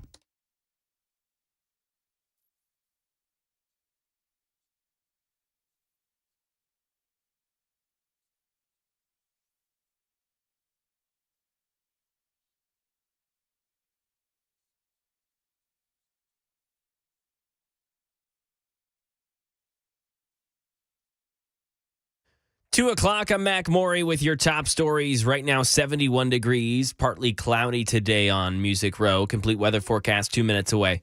Israel at war, continuing coverage. Hamas started it, and now Israel is trying to end it and Hamas. 22 Americans now among the 1,200 killed in the weekend Hamas terror attacks in Israel and in Hamas-controlled Gaza. After days of Israeli airstrikes, more than 1,000 Palestinians have been killed. Secretary of State Antony Blinken, before leaving for Israel, says the rescue of Americans being held hostage along with Israelis in Gaza is a priority. We stand resolutely against terrorism. The first U.S. flights with ammunition and weapons arrived in Israel, and more aid is on the way. White House National Security spokesperson John Kirby says one U.S. warship is already in the region. No decisions have been made. I've seen some press reporting out there that we've already made some kind of final decision that a second carrier is going to be placed in the Eastern Med. No operational decisions like that have been made, but she will be heading in that direction. The U.S. trying to keep the war from spreading in the region. That as new reports emerge that Israeli forces exchanged fire with Iranian-backed Hezbollah militants near the Lebanon border today. And one woman in Gaza said to reporters today that when you turn on the tap, there is no more water. And right now in America, the Biden administration says the Federal Trade Commission has the authority to move forward with a rule to get rid of junk fees across many industries, including event tickets, hotels, and apartment rentals. If it goes into effect, companies that continue to charge these fees could face fines and be forced to pay back consumers. The FTC says the far-reaching rule could save consumers tens of billions of dollars in fees. There's a 60-day public comment period once the rule's published, and senior officials could not say when the rule could be finalized and go into effect after that. And looking at the House Speaker race behind closed door today, House Republicans voted 113 to 99 to nominate longtime Representative Steve Scalise of Louisiana as their next Speaker of the House. Scalise will now face a vote on the full floor later today, and he's already facing some resistance from some of the far-right lawmakers. That's the latest news. Weather's next. I'm Mac Morey, WTN News.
Hey, friends, it's Matt Murphy. Let's talk about your heating and your cooling for just a moment. Efficient Heating and Cooling. Jeff Eddy is my man, my go-to guy when it comes to AC or heat. And now, obviously, it's heater season. You know, this weekend, getting down into the mid-40s, maybe in some spots within the sound of my voice in the lower 40s. And if that's the case, if you've not done your due diligence and had maintenance done on your heater, you're going to smell that smell. I can't help it. I just know it is coming. When you turn on the heater, you smell that like burning smell, and you don't really know what's going on.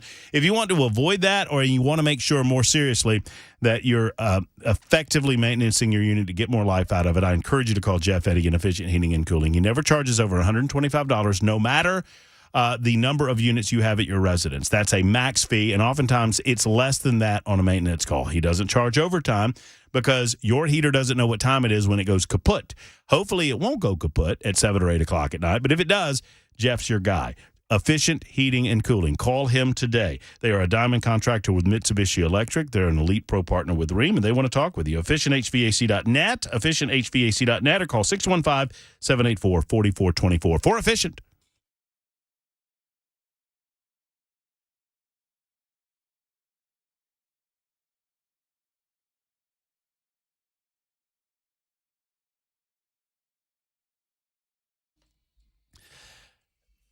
A slight programming note as we enter hour number 3 of the Matt Murphy Radio Show. We've got a packed house for the final hour to include Morgan Ortagus to talk about the Israeli war that came to the state of Israel this past Saturday. That is on the way at 2:30 now. Slight schedule change. Cameron Smith in his normal place, as usual, on Wednesdays. Well, actually not at his normal place. He has been slid over a little bit. It's terrible. Hello, Cameron. Hey, Matt, I think I see you on the other side of some lights and stuff. I know. I'm happy your microphone is working. We've got Representative Scott Sapicki who's swinging back in with us. Hello, Scott. Good afternoon, everybody. And I mentioned a packed house. I've never had all 4 microphones on at any one time. We are delighted to be welcomed in studio by the relatively new Commissioner of Education. I'm sure she would say brand new Commissioner of Education. Lizette Reynolds joins us in studio. Hello, Commissioner. How are you? Hello. Thank you for having me. How Nice to has meet your you. time been in Tennessee? It's been fabulous. Yeah? Yeah. I don't know if I'm going back. I love it. I love it here. Well, tell us a little about how your world changed this past June as you were named the new Commissioner of Education in the state of Tennessee, and what challenges immediately presented themselves for you and for the state. I mean, what did you see as challenges in the state? I mean, coming in, part of it is, the fact that I did leave my family and home in Texas. And so that's been a somewhat of an adjustment, but I've been able now to get 2 dogs out of the 5 here. Luckily. And so that's kind of priorities. I like that. I like you already. Absolutely. But, I think, a lot of the challenges really are, there's been a lot of good work that's happened in this state when it comes to education. We've had a series of governors that really believe that Tennessee needs to be the best place for kids to have an education future. But the policies are the policies. And so the hard work has happened, but we need to continue the work because you can't just be a one and done. You can't say, okay, we're going to invest $100 million in reading. Okay, we're done. Okay, everybody have at it, right? So we've got to really continue to figure out how we can guide school districts to do the best things that they can do with their kids with the supports that we give them, as well as the student-centered funding that the legislature passed last session to really continue to improve and continue to move the needle forward so that this state becomes the best state for education in the country. And Cameron, you jump in here because you've got youngsters. You got the 4, so yeah. you're I collect kids at my house. Excellent. Right. What have you identified as? I mean, have you had the ability? I don't want to jump ahead of you if you've not, but to come into a system of this size, of this magnitude. I mean, obviously, your reputation precedes you, and your experience precedes you. How do you tackle something this big to get a handle on where we are and what the priorities are for where we're going? Well, I mean, the first step probably obviously is getting to know the team, right? And finding out where the resources exist and the strength of folks. And I was really blessed. We have a great team at the department. They've been able to get me up to speed and be able to help me understand where we need to go moving in the future. We've hired our chief academic officer, Christy Brown, is a former superintendent from Jackson County, has been super helpful in helping guide me when it comes to the landscape that is Tennessee. I mean, I came from Texas, but this job is different. I mean, in Texas, I was a deputy commissioner. In sense of the word, more like an operations person, really kind of making sure that the trains are running on time. Here, it's a lot of engagement. It's a lot of getting to know people. It's a lot of traveling. I've put about 7,000 miles on the truck at this point, and I've only been here 3 months. So there's a lot of challenges, and there's also the need to build trust. People don't know me here, and I've got to make sure that they know that they can trust the work that we're going to do at the department, that the goal that we have is to ensure that their kids are learning on grade level and that they're going to be successful for life in their futures. Matt, don't let her fool you. This is somebody with a policy brain. Mm-hmm. And that's a really important thing when we're talking about how do we solve the challenges that we're facing is the governor's brought in somebody with a real knowledge of how education policy works. And so I'm super excited about that. One of the questions that I had as a foster parent is what about the kids that aren't your rank and file normal kids in terms of, or I should say typical kids in terms of their trajectory. They bounced around a lot. One of the things I care about deeply is automatic IEP eligibility for foster kids because of what they're facing. How do you address some of the challenges facing kids that are either in residential facilities, in the foster system, through obviously no fault of their own?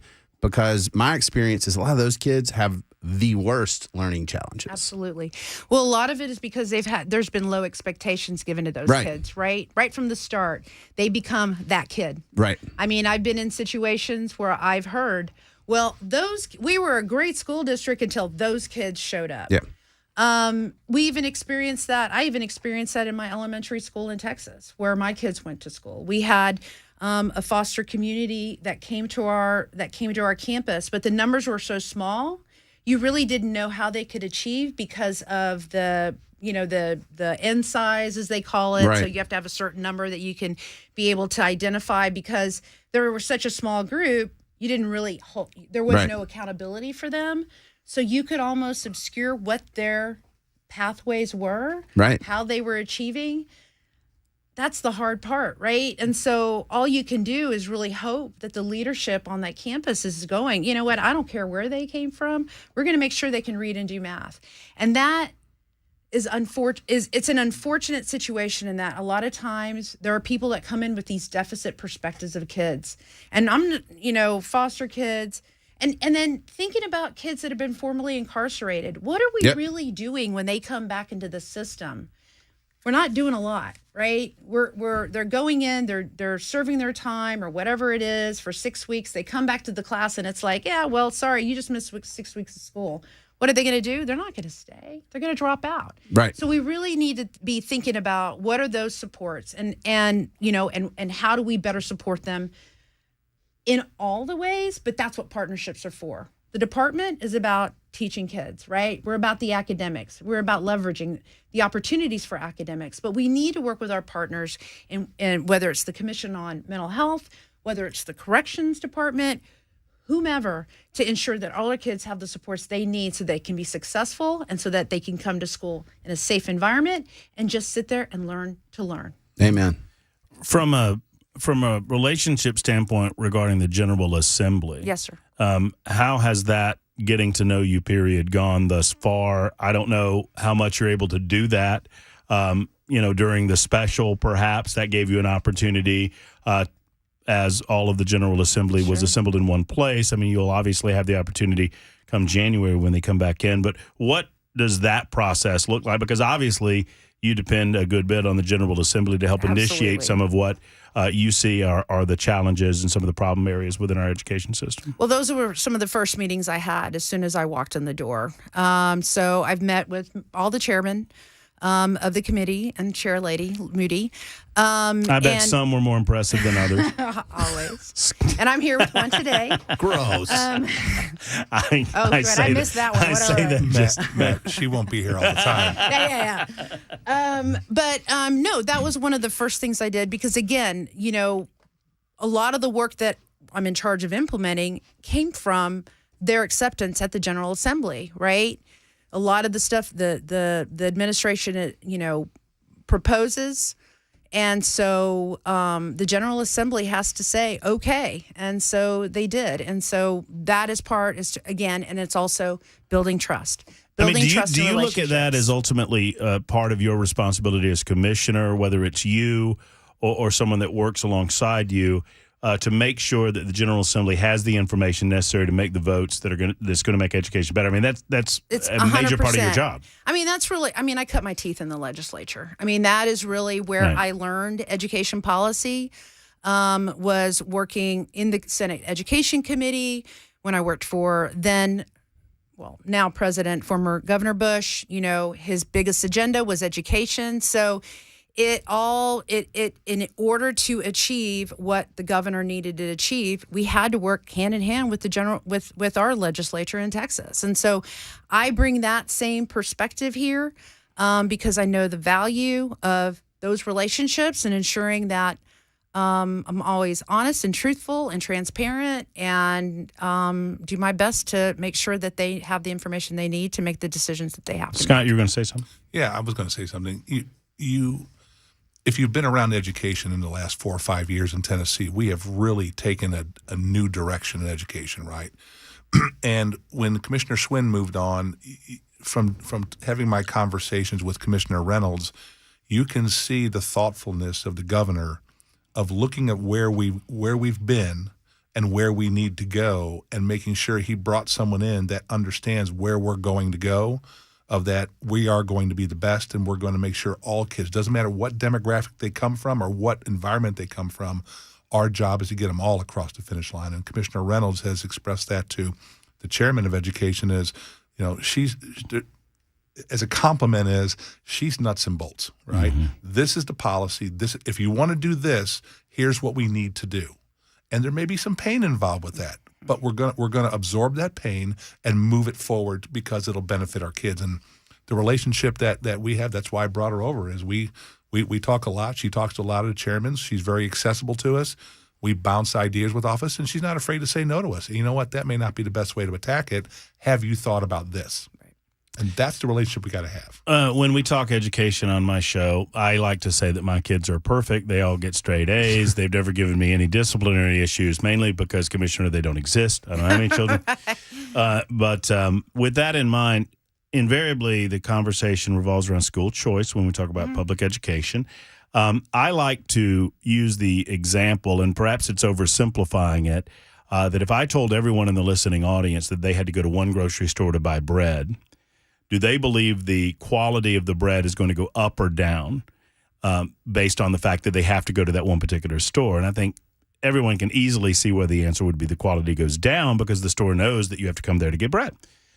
Well, it's an oversimplification of where we are in the public education system, but the public education system has long worked on the premise of, if you live in a particular area, you go to a particular school system. Right. How can we better able parents to have some choices within their educational opportunities for their children in the state of Tennessee? Well, first of all, they need to know that they have the choice. And right now, they have the choice in 3 counties. And so we're working to ensure that they have access to the things that they need to be able to inform themselves on where they need to send their kids for that purpose. But at the end of the day, it's not even a matter of just having choices of schooling or learning environments, because oftentimes I have 3 kids. They're all different.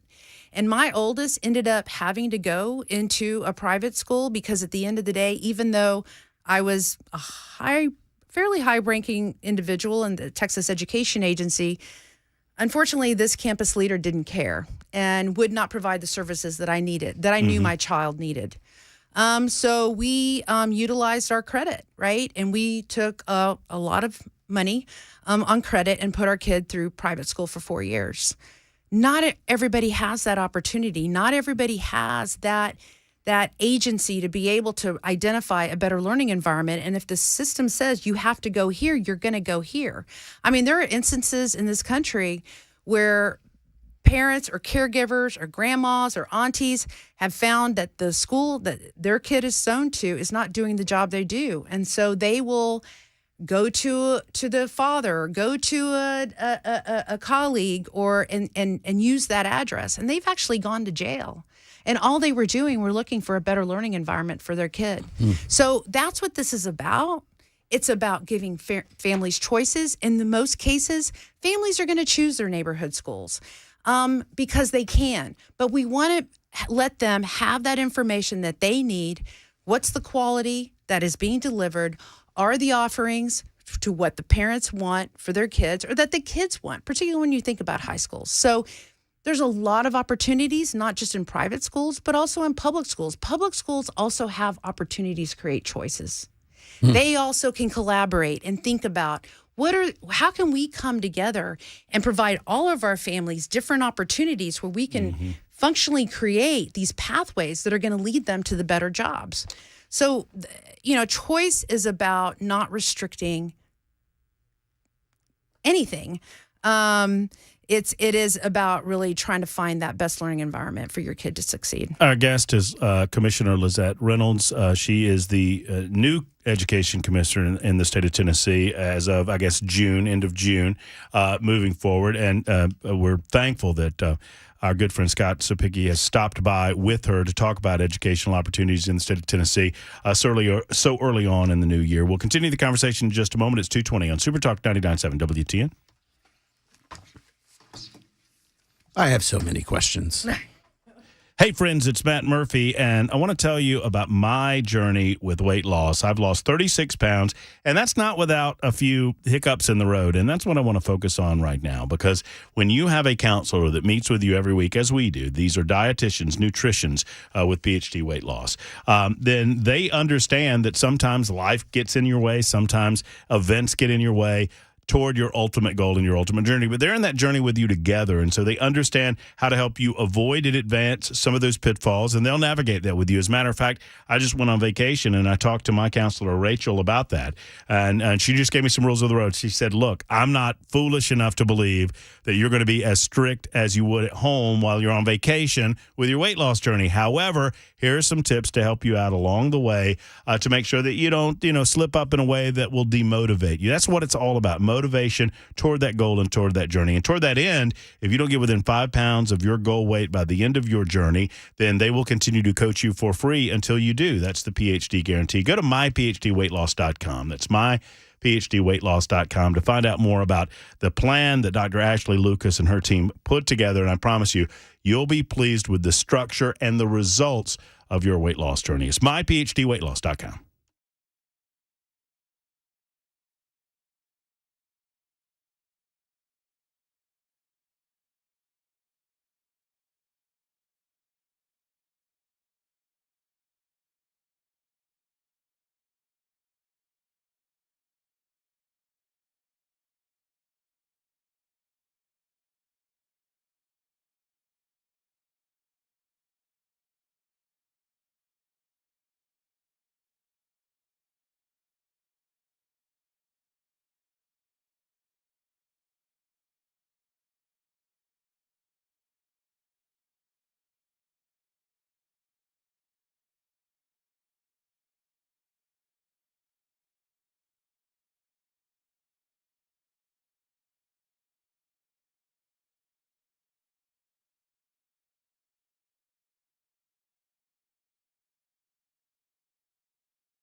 An ATV crash, and of course the latest on the war over in Israel. That all coming up at 2:30. Super Talk 99.7 WTN.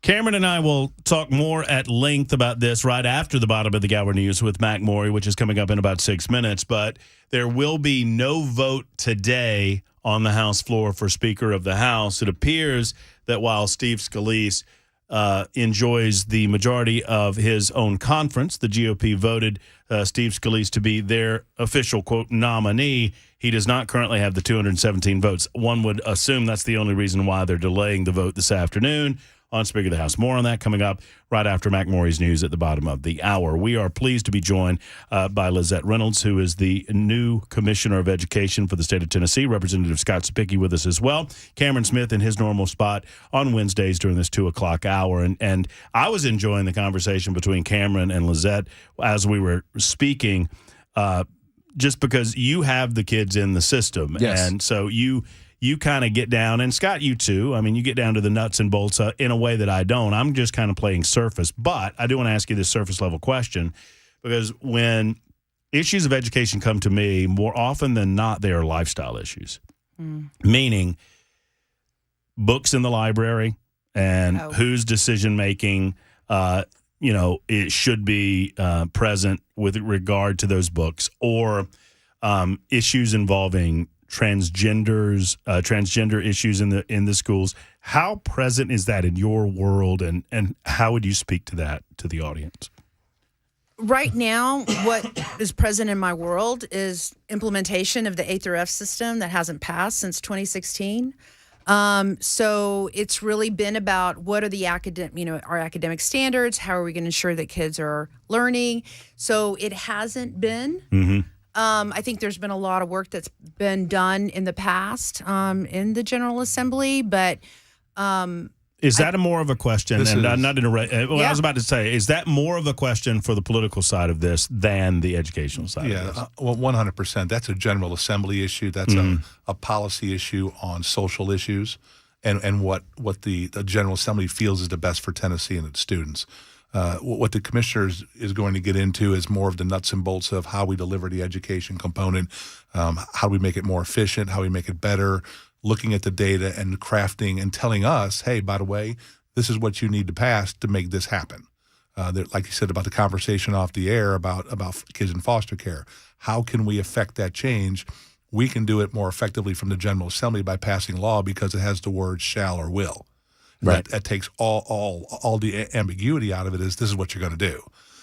Those social issues, I hope the commissioner will try to stay out of the best she can and leave that to the General Assembly. So are you pleased? Scott and I have spoken a lot over the last year or so about reading. Are you pleased what you're seeing with regard to reading? And talk to us a little bit about what you hope to see regarding mathematics and testing across the state. Sure. Well, yes. I love all the pieces that have been put into place for reading. And I think that there is an opportunity again to also increase our math achievement in this state. But the difference is, for the most part, is with reading right now, it is a K through 3 issue, right? So the research shows if you're on grade level by grade 3, you will be successful. But there are also different strategies after grade 3, starting in grade 4 and beyond. Where our NAEP scores have flatlined or declined is comprehension. And while comprehension is happening in those early grades, it becomes a different level of strategies when it comes to really teaching older kids to read, particularly because the English language is really difficult language to learn. Like we have there, we have these different forms of language, so it's not all phonetically spelled out. And when you get into advanced technical reading, those are the kinds of issues that kids are having to tackle. So if we're, the thing is right now we're at the 40 percentile-ish, right, with third grade achievement on reading. Still not good enough because you're talking about a lot of kids that aren't even going to have those foundations going into this more intense reading opportunity. So should they be advanced, or should we make sure they can read before we advance them?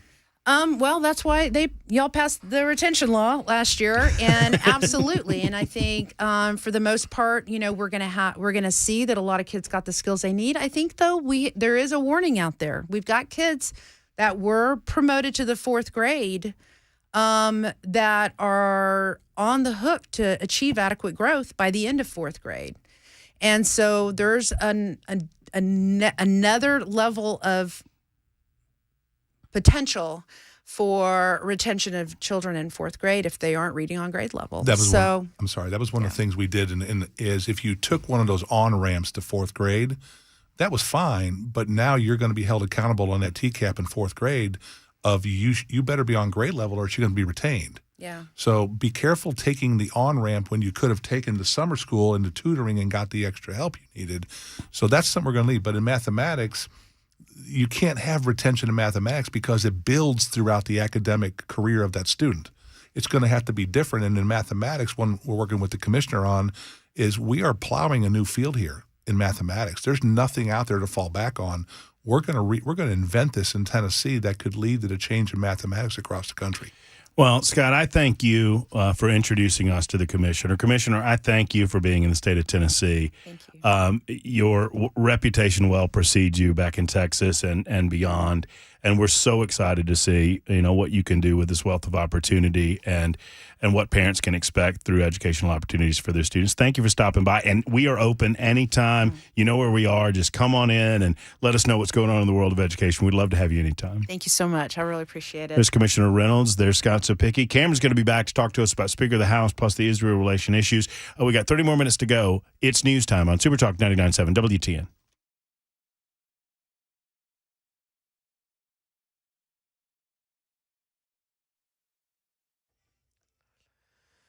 .231, I'm Mac Maury with your top story. 74 degrees right now in Music City. Full weather forecast in 2 minutes. The American aircraft carrier, the USS Gerald Ford, may soon be joined by a second air carrier strike group in the eastern Mediterranean. While not confirming any details, National Security Council spokesman John Kirby said today that the USS Dwight D. Eisenhower will be deploying on a previously scheduled deployment at some point over the next week or so. No decisions have been made. I've seen some press reporting out there that we've already made some kind of final decision that a second carrier is going to be placed in the Eastern Med. No operational decisions like that have been made, but she will be heading in that direction. And the U.S. State Department confirmed the number of Americans killed has risen to 22. There are still 17 American citizens in Israel who are unaccounted for. Right now in Tennessee, Channel 4 reports that a man was flown to a hospital yesterday after an ATV crash in Colioca. Officials say the man was riding when the four-wheeler turned over. The man was not wearing a helmet at the time of the crash, and at last check, he remains hospitalized in critical condition. The Tennessee Highway Patrol is now investigating the crash. And then some entertainment news, a surprise revelation from Jada Pinkett Smith. She and husband Will Smith have been separated for years. Jason Nathanson. Jada Pinkett Smith and Will Smith stopped living as husband and wife in 2016, the actress reveals in her new memoir, Worthy. In excerpts of the book and in an interview with People magazine, she says they're still married, but that's a technicality. They live separately and have for years, which puts the 2022 Oscars slap in a new light. Keep my wife's name. She says they were at the Oscars together as a family, but not as husband and wife. And at first she was surprised that Will got so upset. But then she realized no matter their actual status, they were still in this together. And that is the latest news. Weather's next. I'm Mac Maury, WTN News.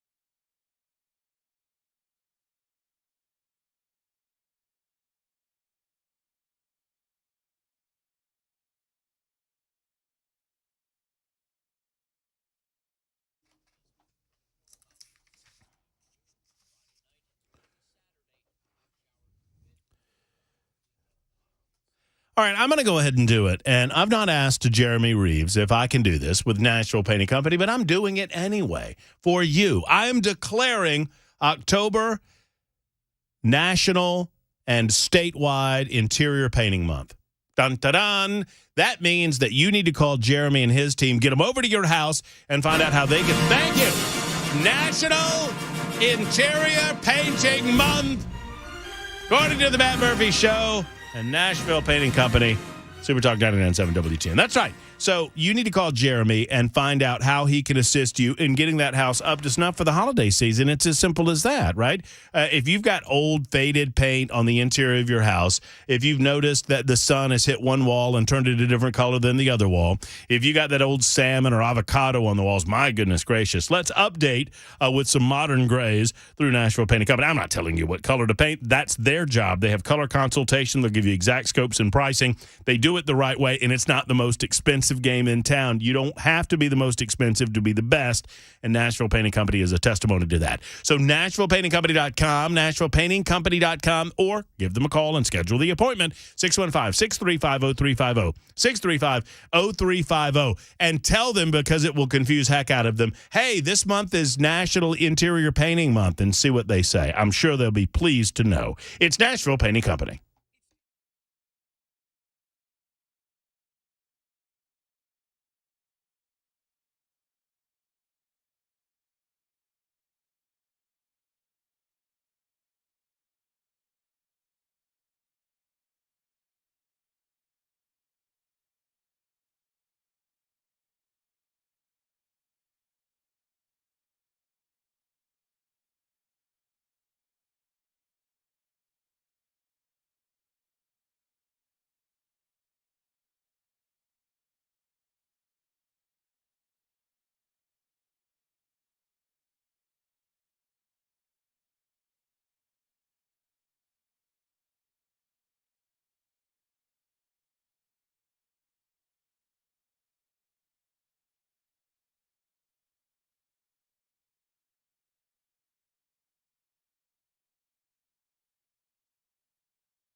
Couple of programming notes.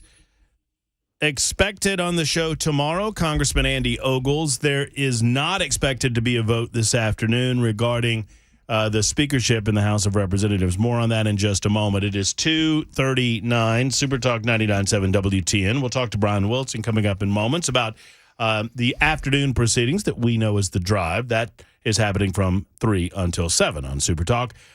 So expected Andy Ogles. We had Morgan Ortega's schedule. There was a slight snafu on our end, I'll say on our end. So we'll get Morgan back on the show very soon. She had an event at 3 o'clock and had to get there. So we apologize for that.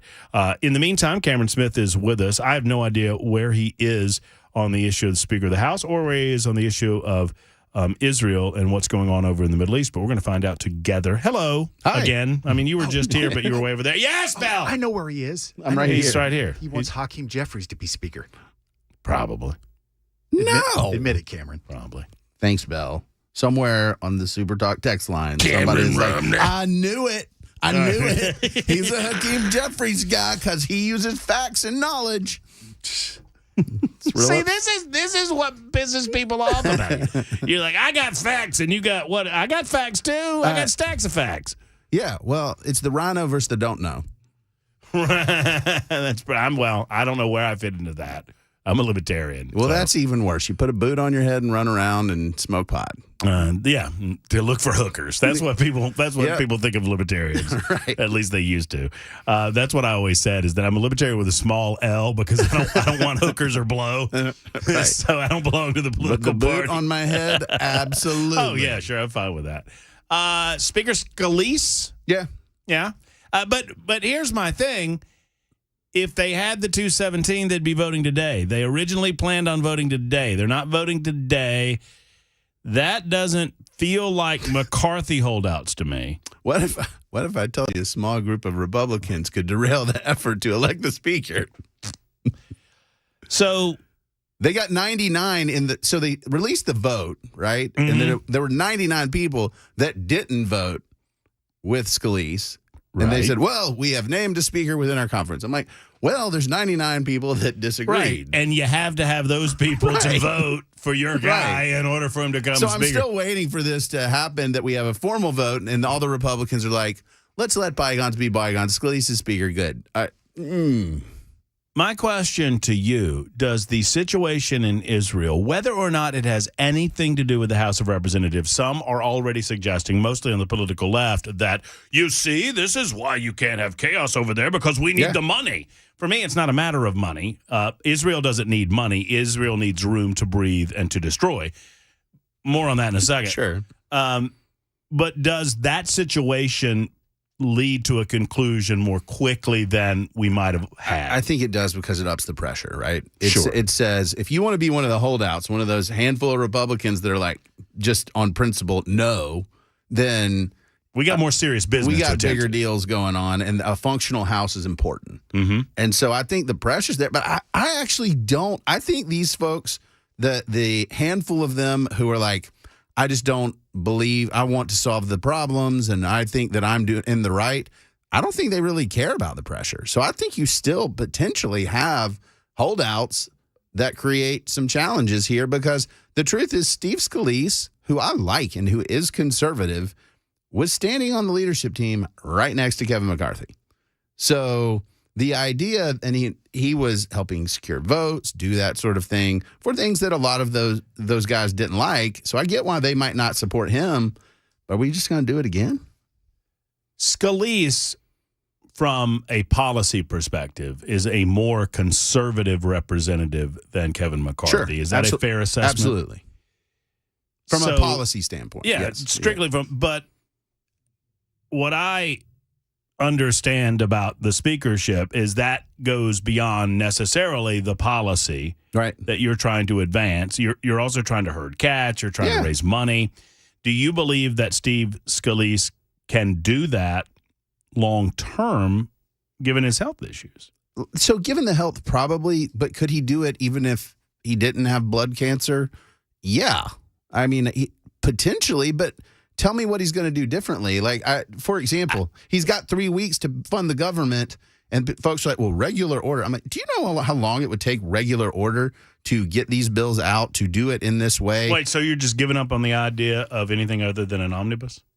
I'm not saying that I'm giving up on it as a practice going forward, but to do it in 3 weeks, it's almost impossible. You don't have to do it in 3 weeks. Shut the government down. Do it then. So why is that not as viable of an option? So you're saying shut the government down until we can do regular order? I'm saying Republicans promise not to do omnibus anymore. Yeah, and so that's my question: is Steve Scalise going to say, "Okay, guys, we're going to shut it down. We're going to take what we should have taken previously, that amount of time, to enact these appropriations bills"? You could do that. I think that's going to be just an easy bludgeon, particularly given the Israel situation right now, for Democrats to say these are deeply unserious folks. They see what's happening. And I understand that's popular with Republicans to be like, yeah, just shut it down until you get it right. I don't think even all the Republicans are on board with that. And so I think that's a recipe for disaster. Well, and then it's up to the Republicans to get on board with them. If not Scalise, who? I mean, I understand Jim Jordan was a popular option, and I'm fine with the Jim Jordan as Speaker of the House if he can get the votes, but he could not get the votes out of conference, so there's nothing to suggest that he's going to secure the votes on the floor when you need 217. Right. I think this is what you end up with, is this cycle of, well, you said no CRs and no omnibus bills, so I guess we just have to shut it back down. So at some point, the minority in the House of Representatives within the Republican Party, they're delaying everything to the point that it's almost like a self-fulfilling prophecy. Yeah. If you delay long enough, then of course you're not going to get anything done by the 45 days. And so you either have to shut it down, have to see another stay, right, or you get the omnibus that everybody hates. Yeah, and then my question is, okay, now you get another continuing resolution or an omnibus bill, and then do you kick the speaker out again? Because that seems intractable to just do it over and over and over again. Like, Steve Scalise is conservative. He's as conservative as a speaker as you can find. You still got to get all the Republicans together. I've been fascinated with the number of people since the name Scalise came out of the conference explaining to me, and these are randos on the super text line, no offense to you randos, that no, Scalise is not conservative enough, which it's fascinating to me that and look, I'm a libertarian, so I could argue that I'm far more physically conservative than any of these Republicans, okay? Yeah. Not socially, but physically. If you take a group of people, any group of people, take it away from the House of Representatives, any group of 100 people, it's fascinating to me that, and you take where they are on any given issue, and you take the most extreme 5 on either side. Why would the most extreme 5 on one end of the spectrum expect that you're going to elect a leader for that group that is the most extreme? Because there are extremes on others. Does that make sense to you, what I'm saying? They don't know how to count. And so this is where I infuriate people, because I said, okay, well, what's the majority that you get to do the thing you want? Because that's how we do things in America based on our constitutional government, is you have to build a majority to do the thing you want. And so the philosophy right now for the extreme right, and to a lesser extent the extreme left, is we should get what we want regardless of whether we have the majority. That's just not how our country works. And so they say, well, then shut it down. Okay, cool. Like, that's an option. But if the majority is not with you, then that won't happen either. Well, and right now we're going to figure out whether or not these are serious people. And I think some have already come to the conclusion that they're not. Some believe that they are, going to die on this hill that is fiscal responsibility. My take was simple. Kevin McCarthy made a promise, and he didn't fulfill the promise. And he could not get beyond the August recess, for me, in my head. But now you have a perfectly reasonable option. This guy is more conservative than Kevin McCarthy, so you've moved the ball in that direction. He's made the same type of commitments in order to get back to regular order and to do these other things.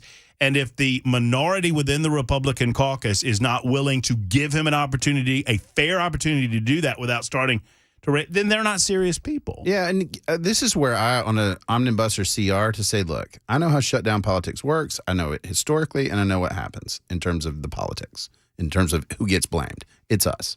And I think giving Steve Scalise the room to say, hey, if you need to do a CR or an omnibus to get us through the year, and then we're going to regular order, that's good enough. That's a move in the right direction. And so I'm with you. I'm like, okay, you got a more conservative speaker, incidentally from a red state, which is a great thing. And he's going to move us in a more conservative direction in ways that we can point to. Then let's not break things anymore. And I think there's still folks that want to. And Ray says, no, he's not. Jim Jordan is the most conservative. Well, Jim Jordan, Ray, had an opportunity to win an election, and he lost to Steve Scalise. So the majority of the Republicans in the House of Representatives have selected who they would like to be speaker. And then Ray says, well, Matt, couldn't one say that the Scalise supporters aren't serious if they don't give Jim Jordan a chance? Jim Jordan just had a chance today, and he lost the vote. But this is the point, I don't understand what you want, Ray. You want the minority to win? Yes. He had the votes, and Scalise beat him. What? I don't understand what you want. Scalise and Jordan went up against one another. Scalise won. What do you want? You want another vote? You want to just declare Jordan the winner? Yes.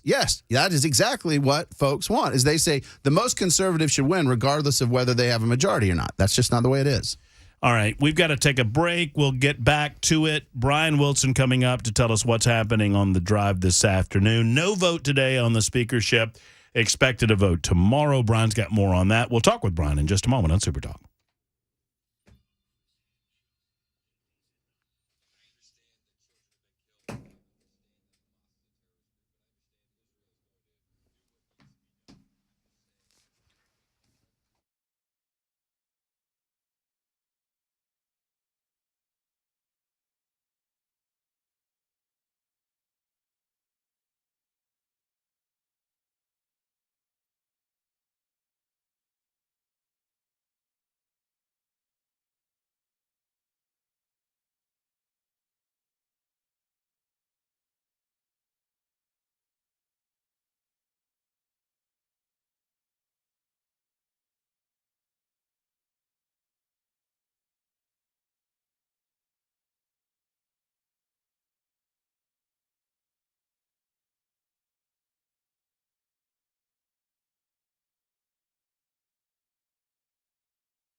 Super Talk 99.7 WTN, Matt Murphy and you. 2 minutes to speak with our man, Brian Wilson, who is set to begin the drive on this Wednesday. Thank you for being on with us. Hey, Brian, how are you? I'm doing well. How's it going for you on this Wednesday? It's been crazy. It's been crazy busy. A lot of activity in Washington, D.C. I know you've been monitoring this, and we're hearing no floor vote today on the speakership? I have it confirmed by two independent sources, two independent members of Congress, that there will not be a vote at 3 today. It's true that Steve Scalise, got his he got the nomination, but that doesn't mean he has 217 votes. Just means that a majority of the conference supported him behind closed doors. Well, then he gets out and starts whipping the vote to find out, well, where are the real votes and who will vote? And he doesn't have 217. I mean, so they're going to maybe do it tomorrow if he can get 217. I'm not sure that's going to happen, but I think we're in for this going for a few days before we finally find out who the new speaker is going to be. What else is going on the drive today, Brian? Well, I have Representative Scott DesJarlais coming up in the 3 o'clock hour to talk about that. Representative John Rose in the 4 o'clock hour. Of course, the latest information on Israel at war and the new totals. Sadly, there are more Americans that are now reported as being dead, and quite a few that are unaccounted for. We'll give you all the details coming up on The Drive. There's Brian Wilson, The Drive, on the way in mere moments. That's right after the top of the hour news with Mac Morey, and we're back tomorrow at high noon. So listen to The Drive and be back with us tomorrow. Until then, hug your loved ones. Have a great afternoon, folks. So long.